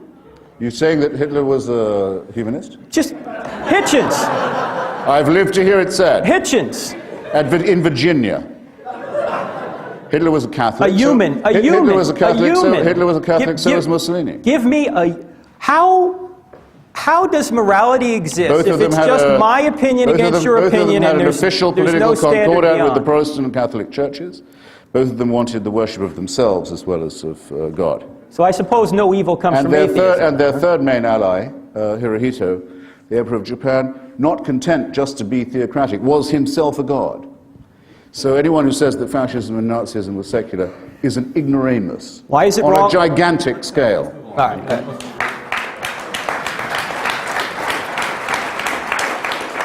I'm asking an ontological question. I'm not going to be called a Hitlerite because I'm a humanist. Okay? I'm not asking a sociological question.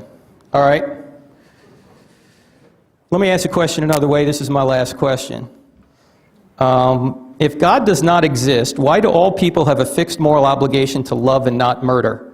How do molecules in motion have any authority to tell you how to behave? When you do something wrong, whose standard are you breaking? Who are you displeasing? The carbon atom, the benzene molecule, who? This question has been asked, Socrates answered it like this, when he was on trial for his life. Accused of blasphemy, by the way. He said that he had an inner daemon, was the way he put it. Not demon, a daemon, a spirit, an inner critic, a conscience would be one way of putting it. And that he knew enough to know, even when he was making the best speech of his life, that if he was making a point that was somehow dishonest or incomplete or shady, the daemon would tell him, yeah, that was clever, but you shouldn't have tried it. He knew. Okay? Any person of average moral equipment has the same knowledge. I hope you'll. If you don't, I'm very sorry for you. Adam Smith called it the internal witness, who we all have to have a conversation with all the time. It's been C.S. Lewis decided to call it conscience and to attribute it to the divine, but he didn't improve on what Adam Smith said in Theory of Moral Sentiments or what Socrates said when standing trial for his own life. It's been sometimes colloquially defined as, why do people behave well when nobody is looking? I don't believe there's anyone in this hall who doesn't know what I mean by that. Why, when it won't do you any good, will you decide, I could have kept that wallet I found on the back of the cab seat, but I'm not going to. I'm going to turn it in. I'm going to see if find its real possessor. There are people to whom those thoughts do not occur, who are deaf to that idea, who only think of themselves, who wouldn't worry about the internal daemon or censor or companion. And there are, of course, people who only get pleasure from being unpleasant to other people and inflicting cruelty on them. The first group we call the sociopathic, and the second group we call the psychopathic. And they occur in nature and in society. My only problem is with those who think that they're all made in the image of God. The one explanation that absolutely doesn't work at all, that gets you nowhere, that explains nothing. Christopher, it's your turn to ask. Oh, really? Yes, sir. Well, my question is this. Would anyone in the audience like to join this conversation? We actually have questions if you're ready to move along. Yeah, I am. There are a couple of questions, several similar questions that boil down to a couple of questions for each of you, and then one that I'll end with that I think is an important one to address to both of you. Since you gave your turn away, Mr. Hitchens, I'll ask you first. If the questioner asks, if God does not exist, what then is the purpose of life? Well, I can only answer for myself. What cheers me up? I suppose mainly gloating over the misfortunes of other people.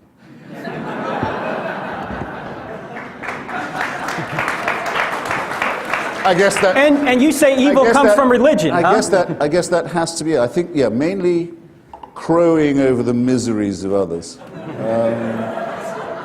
It doesn't always work, but it never completely fails. And then there's irony.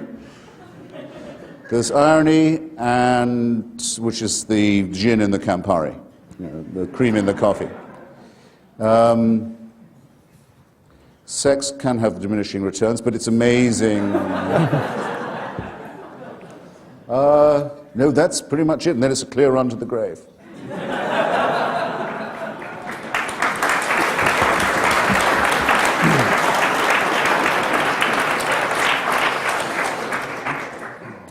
Dr. Turek.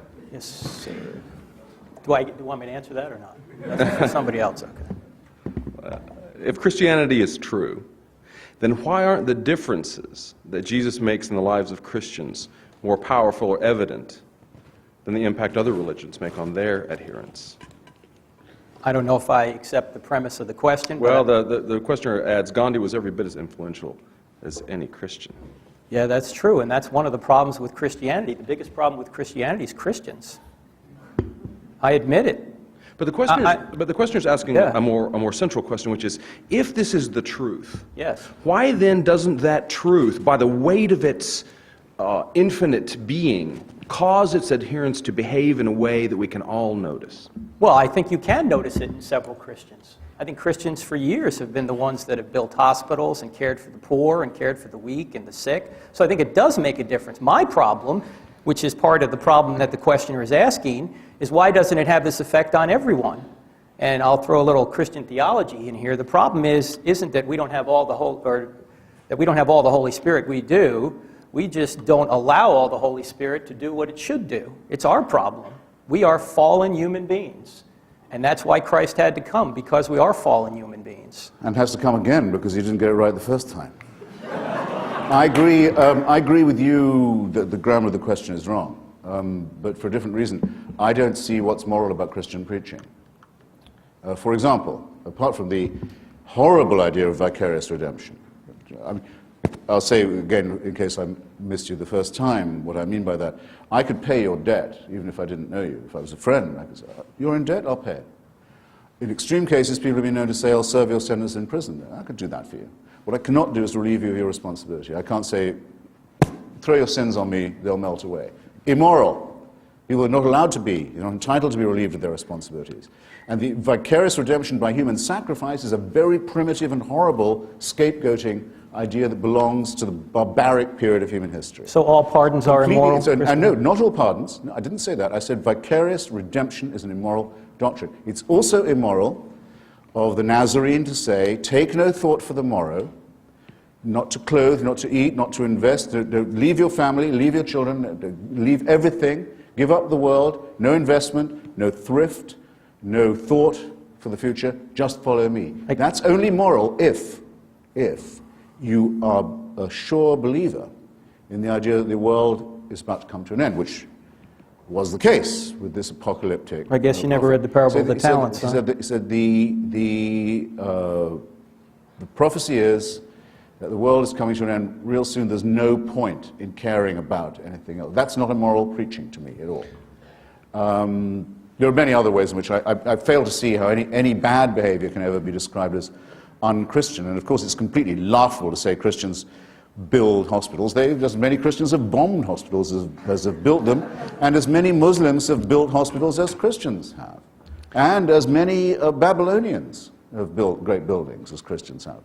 If that's the best you can do, that's the best you can do. One of the questioners repeats a point from Dr. Turek's opening statement that apparently he or she feels you did not address, Mr. Hitchens, about the irreducible complexity of DNA. And is it possible for such structures to have formed by chance? Well, I have two responses to that. One is, what would she have said before she knew about DNA? What does that have to do with anything?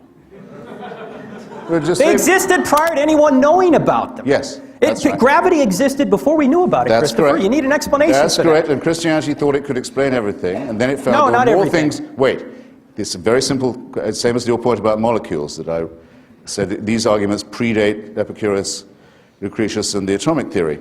Christianity used to say it can explain everything. All you need to know is there's an all-powerful, all-loving, all-intervening, all-knowing, omniscient God. Okay, well then wait, wouldn't DNA explain more? Well that only shows that God's even cleverer than we thought. So it's an infinitely expanding tautology.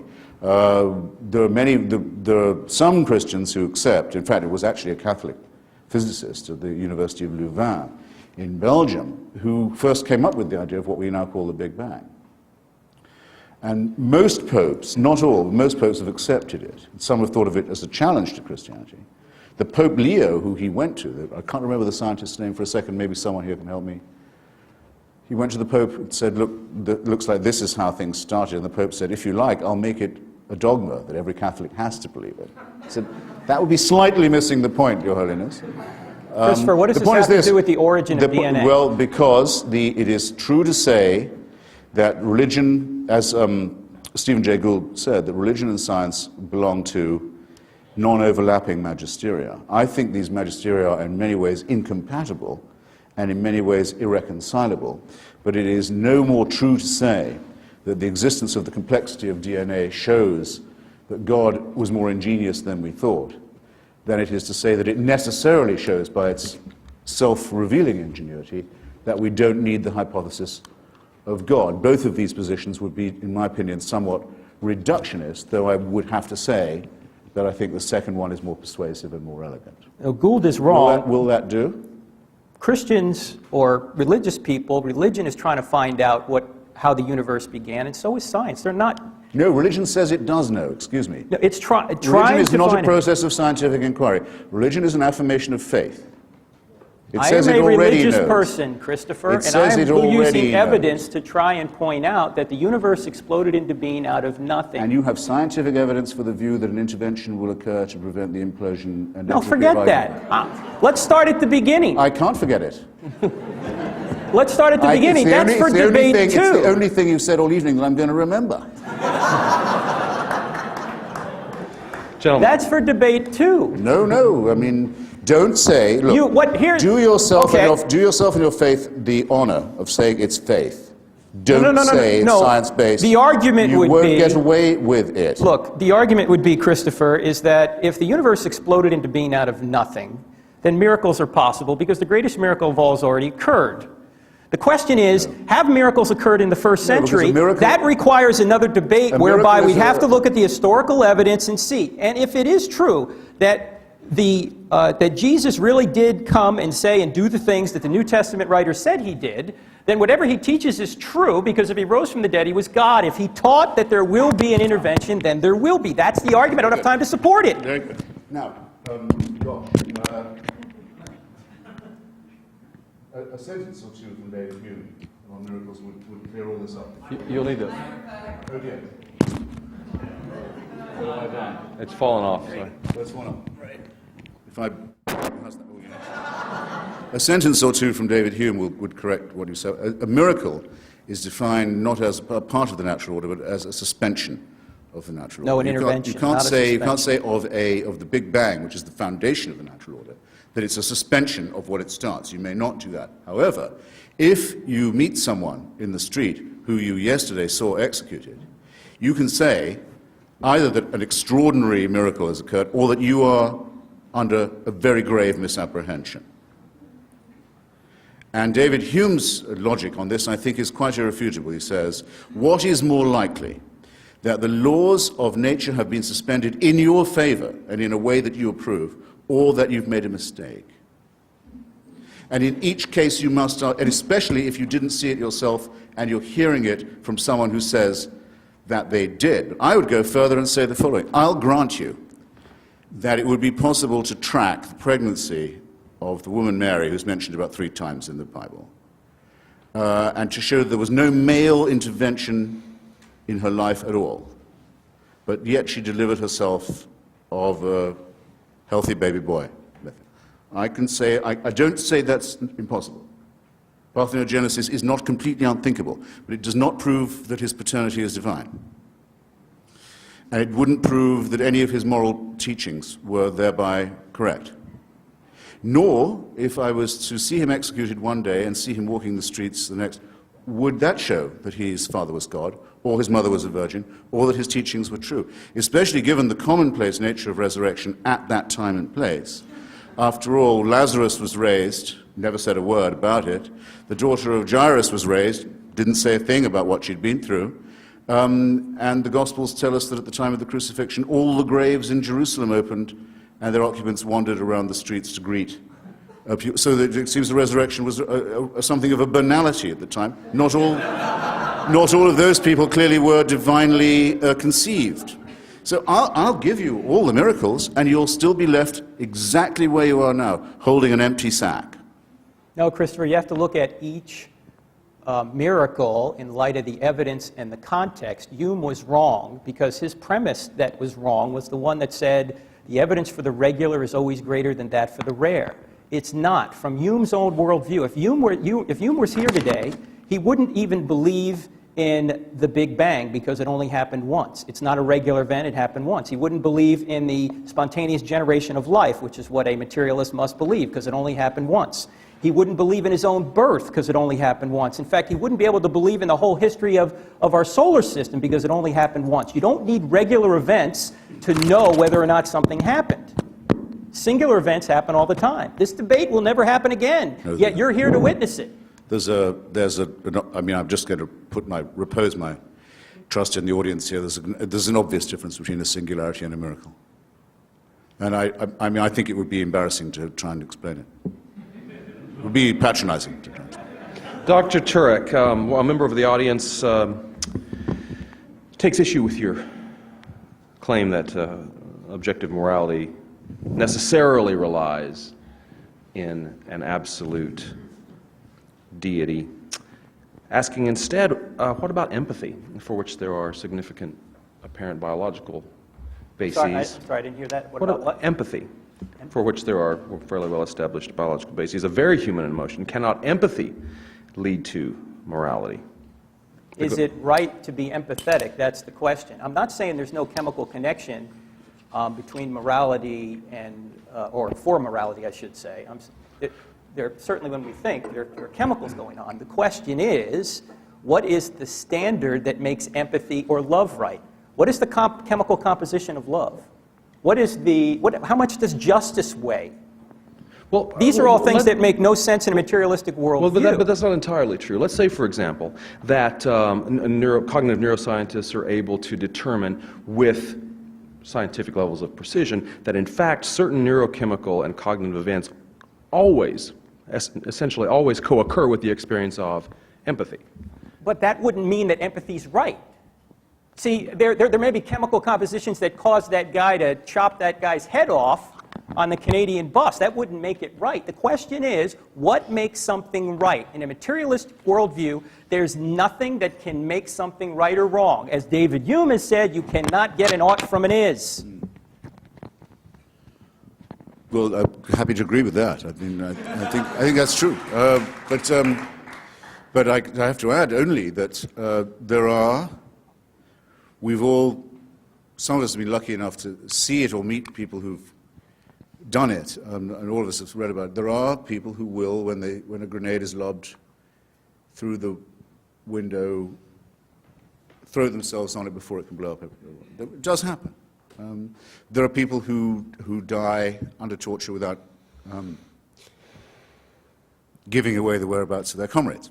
There are people who go do bomb disposal work and sit defusing huge device. They know any minute.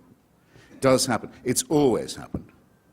It's common to every known human society. It's a part of every heroic narrative of every known society there's ever been. Those who do it are honored. They are sung, as we say, in the times when there was no literal record. And it doesn't require divine sanction or permission. It is, we're proud to say, if not innate in us, we'd be too humble to say that. It's innate in our species. It's something we can all aspire to. Yes, you but know we it. we do not get it from Big Brother. If we did, that would degrade it. It would mean it wasn't heroic. It wasn't brave. It wasn't individual. It wasn't exemplary. Why are these things good? Didn't deserve anything. Because it would be in the hope either of a reward from Big Brother or for fear of punishment from it. It would abolish morality. It destroys ethics. It means the individual example is dust. Christopher, you've already abolished morality by your materialistic worldview. There's no such thing as morality if you're just a bunch of chemicals. Wait a second. It's okay. I already know some people will clap anything. Do you mean to say that the human, the body of a mammal, a primate, is not a chemical composition? No, it is. Oh, good. I'm questioning where why do you act as if this has only just been discovered and as if it's a theological point? Because you apparently haven't discovered that morality... No, I would rather say, in spite of the fact that I am a primate, or not, notwithstanding, perhaps I'd better say that I am a primate, nonetheless I'm capable of thinking about heroism, self-sacrifice, example, and so forth. Why are all those things good? Don't turn to me and say, how can you say that and be a primate? I'm a primate. I can't alter the fact that I'm a primate. I can conceal it better than some people can. That's the best I can do. You're a primate as well, and you'll have to agree with both of us that it shows. Okay? Let's finish with this, which is the fundamental question, and I think deserves a serious answer. The writer says, gentlemen, I'd venture to say that no one is two words, by the way, No one came into this room without already deciding who he or she agrees with. And no one will leave with a different mindset. What would it take for each of you? What evidence would you need? Upon what basis would you make a decision to change your mind fundamentally about the question that we gathered here to discuss this evening? Great question. Well, Christianity would be refuted by somehow discovering the body of Christ. Theism might be, I don't know how you could refute theism if all the scientific evidence somehow changed, if, I don't know how you deal with the morality issue, if the fine-tuning didn't occur, if we could find, if the universe is eternal, it wouldn't need a cause, but all the scientific evidence seems to suggest the universe is eternal, so it needs a cause, and the cause must be immaterial, spaceless, timeless. But if all that changed, that might be, at least get me to doubt theism. Sir? In most of the debates, I wish I'd thought of this evening, actually. Oh, God. Much too laid back. Much too laid back. In most of the debates I've taken part in, I wish I'd thought of doing it this evening, too. We took a vote before the debate, including registering the undecided, and then one at the end, to see, basically to see where the undecided had gone. So, and I was always surprised by how many people had come, or at least were willing to consider themselves as having come, with an open mind. My view is this: very few people have that much difficulty thinking of themselves as objects of a divine plan. The great advantage religion has is our own solipsism. It's the same as people who don't really believe in astrology, but they'll take a quick peek to see what's happening to Taurus today. And if it says, well, might be a good time for a flutter on the stock exchange, not to think, hang on, the planets don't really move to determine my investments, but maybe, it's not impossible, it could all be about me. I think about it quite a lot, actually, because I have the same birthday as Thomas Jefferson, April the 13th. Except that I don't, because he was born under the old calendar. And I think though it says on his tomb he was born on the 13th of April, he was actually born on something like the 25th of April under the old calendar. I've often wondered how the horoscope people managed the transition, the time when everyone had to change which star sign they were. I dare say it got done easily enough. Religion works for most people because to have people, in a sense, horribly do want it to be true, that they are supervised, that God looks out for them, that they might be rewarded or they might be punished. It has this terrible servile advantage. That's why I consider it to be morally superior to be an atheist, to say, I would rather live without that ghastly master-slave mentality. And no evidence or no event that could change your commitment to that belief. Well, I can only say that if there was, I'm very relieved to find, having studied what I think of as the best evidence in arguments among physicists, biologists, paleontologists, students of mythology, history, archaeology, and so on, very relieved to find there's no evidence for it at all. If I thought it was true, I would consider myself condemned to live under a tyranny. And I've spent my entire life repudiating that idea and helping, I hope, others to think the same. But there is not a chance, of course. There isn't a single chance that anyone will find that, hey, after all, we can definitely know that a virgin conceived or that a condemned felon walked again. And it's quite absurd for anyone to argue in scientific terms as if any of that is even thinkable. What I don't understand, and I suppose I should close by this, is why anybody should be so contemptuous, I suppose is the word, or so insecure about their own faith as not to call it that. Did you hear him say at any point this evening, this is my faith. I believe it in spite of the evidence to the contrary. I lay my life on it. I believe I'm redeemed by it. I think I will live eternally because... No, he has no confidence to say anything like that. Instead, he tries to mix it up in an area, scientific inquiry, where he's no more competent than, hey, even I am.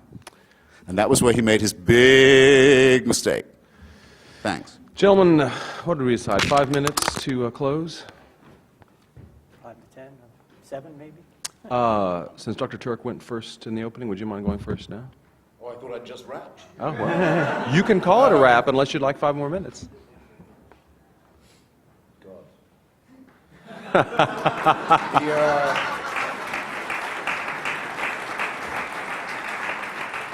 asked what I think are the most erotic words in the language, I sometimes think, cat. Terminally laid back now. When asked what I think are the most erotic words in the language, I sometimes think slowly, captive, audience. No, you know what? If I haven't made my case by now, brothers and sisters, I don't think I will make it in the next 5.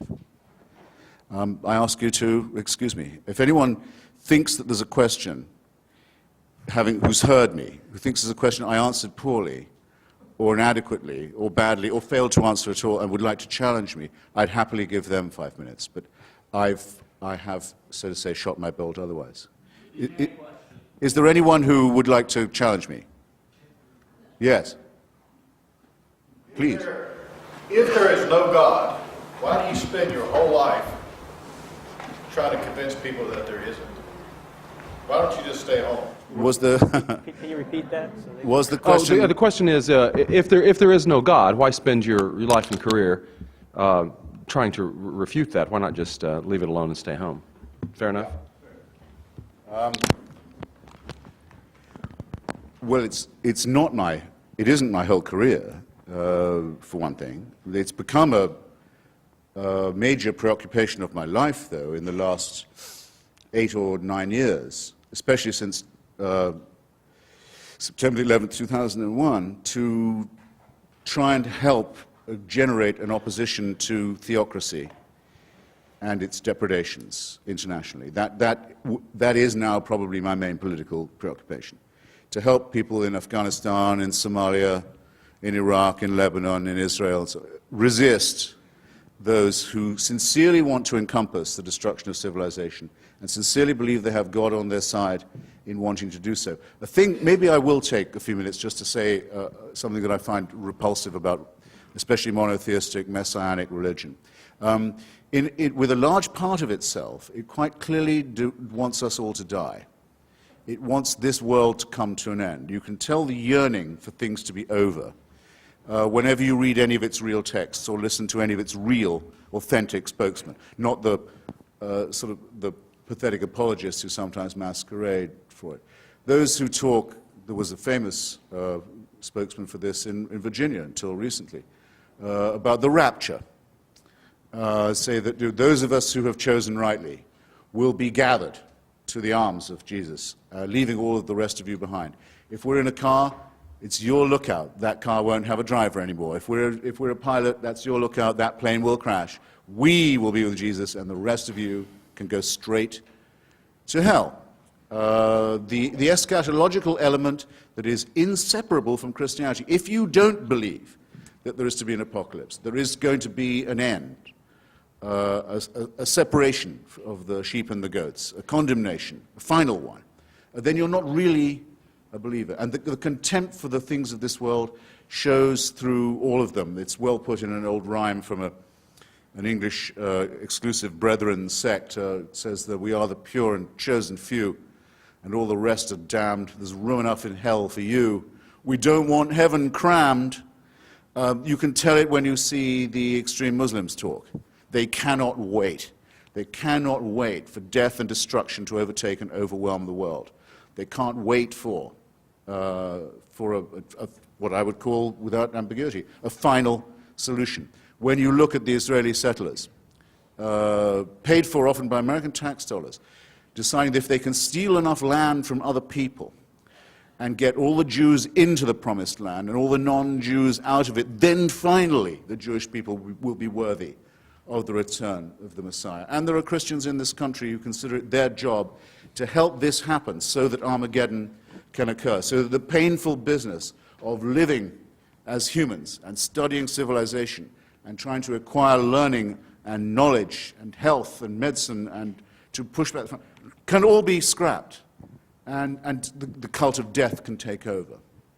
That, to me, is a hideous thing in eschatological terms, in end times terms, on its own, a hateful idea, a hateful practice, and a hateful theory, but very much to be opposed in our daily lives, where there are people who sincerely mean it, who want to ruin the good relations that could exist between different peoples, nations, races, countries, tribes, ethnicities, who openly say they love death more than we love life, and who are betting that with God on their side, they're right about that.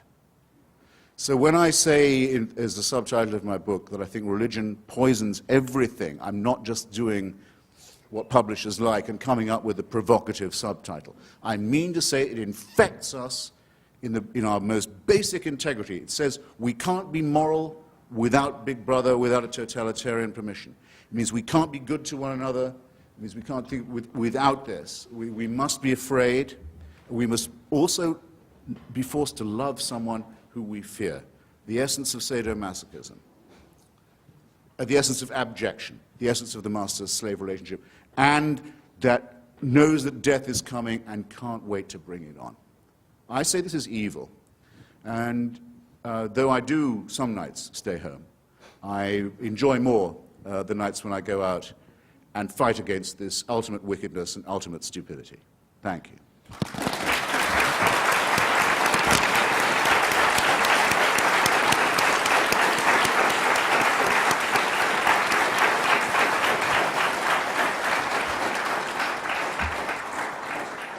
Dr. Turek, your close.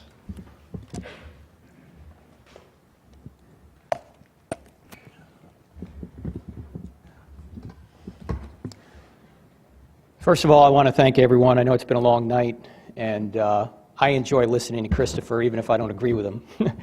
And I want to thank Christopher for being here and putting so much effort into this debate. Let me just clean up a few things that I wasn't able to respond to before, and that is this issue of design, where Christopher seems to say because things are going to oblivion, it wasn't designed.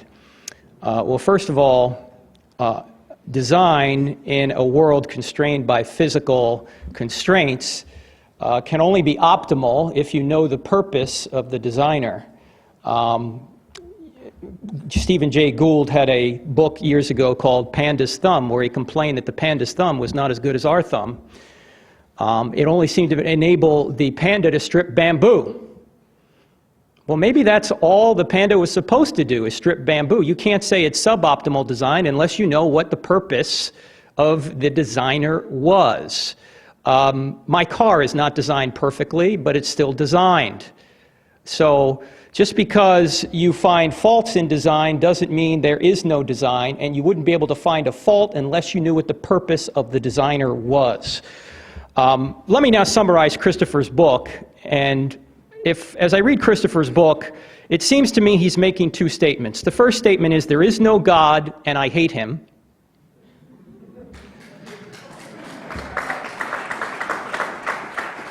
After all, Christopher defines himself as an anti-theist, not an atheist, but an anti-theist. And that's why he couldn't even respond to the question, what might change your mind? Nothing is going to change Christopher's mind. His mind is made up.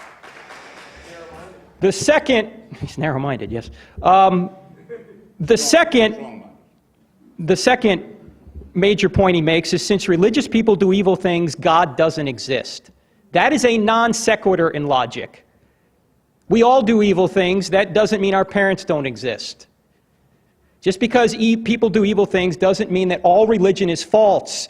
And Christopher bunches all religions together and makes no distinctions that need to be made. I am with you, Christopher, on your opposition of radical Islam. I am with you. I am with you politically on more things than you will know, because I think many religions are false, and there are many false beliefs.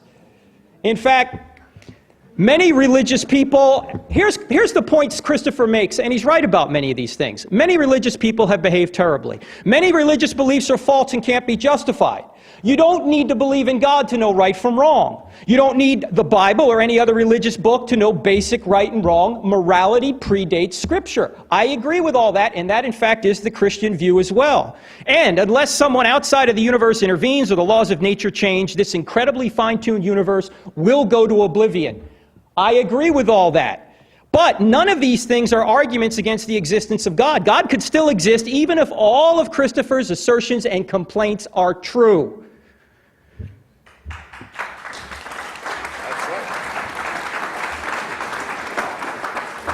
Let me also point out that religion does not poison everything.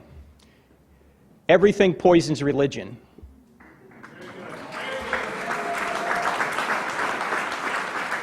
I poison religion, regrettably, I poison religion because I don't live up to the pure words of Christ. And that's why Christ had to come, because none of us live up to it. But we know what the standards are because there's a standard beyond ourselves.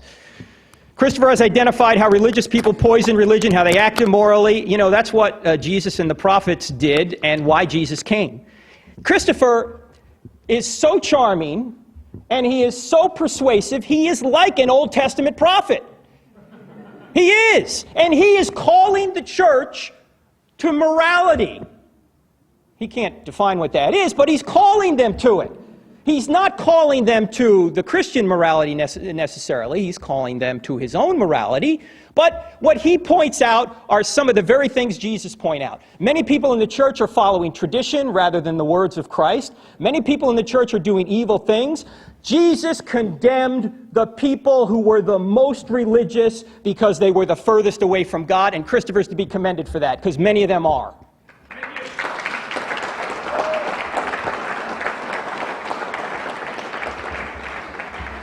But unlike Jesus, who appealed to God's standard of morality, Christopher's atheism affords him no objective moral standard by which to judge anything wrong, including all the sins of religious people: circumcision, sexual restrictions, suicide bombing, etc. He has to borrow objective morality from the theistic worldview in order to argue against it. He has to assume God in order to deny him. He has to sit in God's lap in order to slap his face. He also has to borrow aspects of the theistic worldview in order to even get his worldview off the ground. He has to borrow the universe, which is a pretty big issue. He has to borrow fine-tuning, life, reason, math, human freedom, and consciousness. Notice he never addressed any of those things.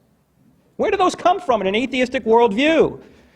Christopher, in the last chapter of his book, talks about we need to get away from all this religious stuff and we need to go to Enlightenment values. What are Enlightenment values? Well, is what Christopher says on the last page of his book. Quote, "Very importantly, the divorce between the sexual life and fear, the sexual life and disease, and the sexual life and tyranny can now at last be tempted on the sole condition that we banish all religions from the discourse." It appears that Christopher is rebelling against the church lady here. He doesn't like the restrictions on sexuality. Is it true that if Jesus said, sleep with anybody you want, Christopher would be a Christian? I don't know. But that is what he's rebelling against. Now, he talks about the divine dictatorship. He says that he rebels, as he just pointed out, against the divine dictatorship because he's an anti-theist. But let me ask this question. Why must everyone submit to his dictatorship? The dictatorship of Christopher Hitchens. He's telling everyone to live up or to give up their sacred text and to live according to renewed Enlightenment values, values that apparently he gets to choose. Christopher, in effect, wants to replace God. He wants his values. He wants you to adopt Enlightenment values. Christopher never answered the questions and the evidence that I brought up. I think this is a theistic universe because all time, all space, and all matter exploded into being out of nothing. Number two, it did so with incredible precision and extreme fine-tuning. We saw that life seems to be the result of intelligence. 4, we saw that there are objective, immaterial, moral values out there. And Christopher is big on immorality. I'm with him on that. Number 5, we saw that immaterial realities such as reason and the laws of logic exist and have no way to be explained. There's no way to explain those by materialism. that the laws of mathematics, number 6, exist and they help us investigate and measure this orderly universe. Number 7, that people are not mere chemicals, but are free to make choices. And number 8, and finally, that we are conscious beings, and we cannot explain ourselves by mere chemicals. We're something beyond chemicals, but atheism only has a worldview that says all that exists are chemicals. Because Christopher and his atheist friends have not been able to explain any of these realities from an atheistic perspective, they have instead relied on speculation and faith. I don't have enough faith to be an atheist. Now, there's one more other point. Christopher may think that there is no God and he hates him, but God thinks there is a Christopher Hitchens, and God loves him. Thank you.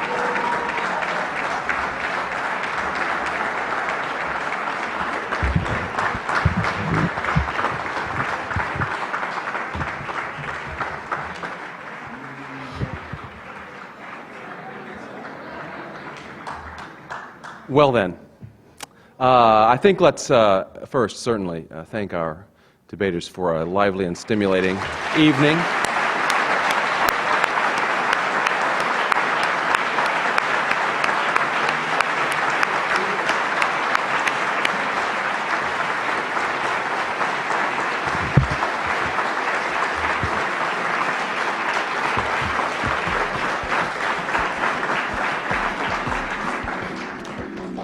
Good evening. Thank you again for coming.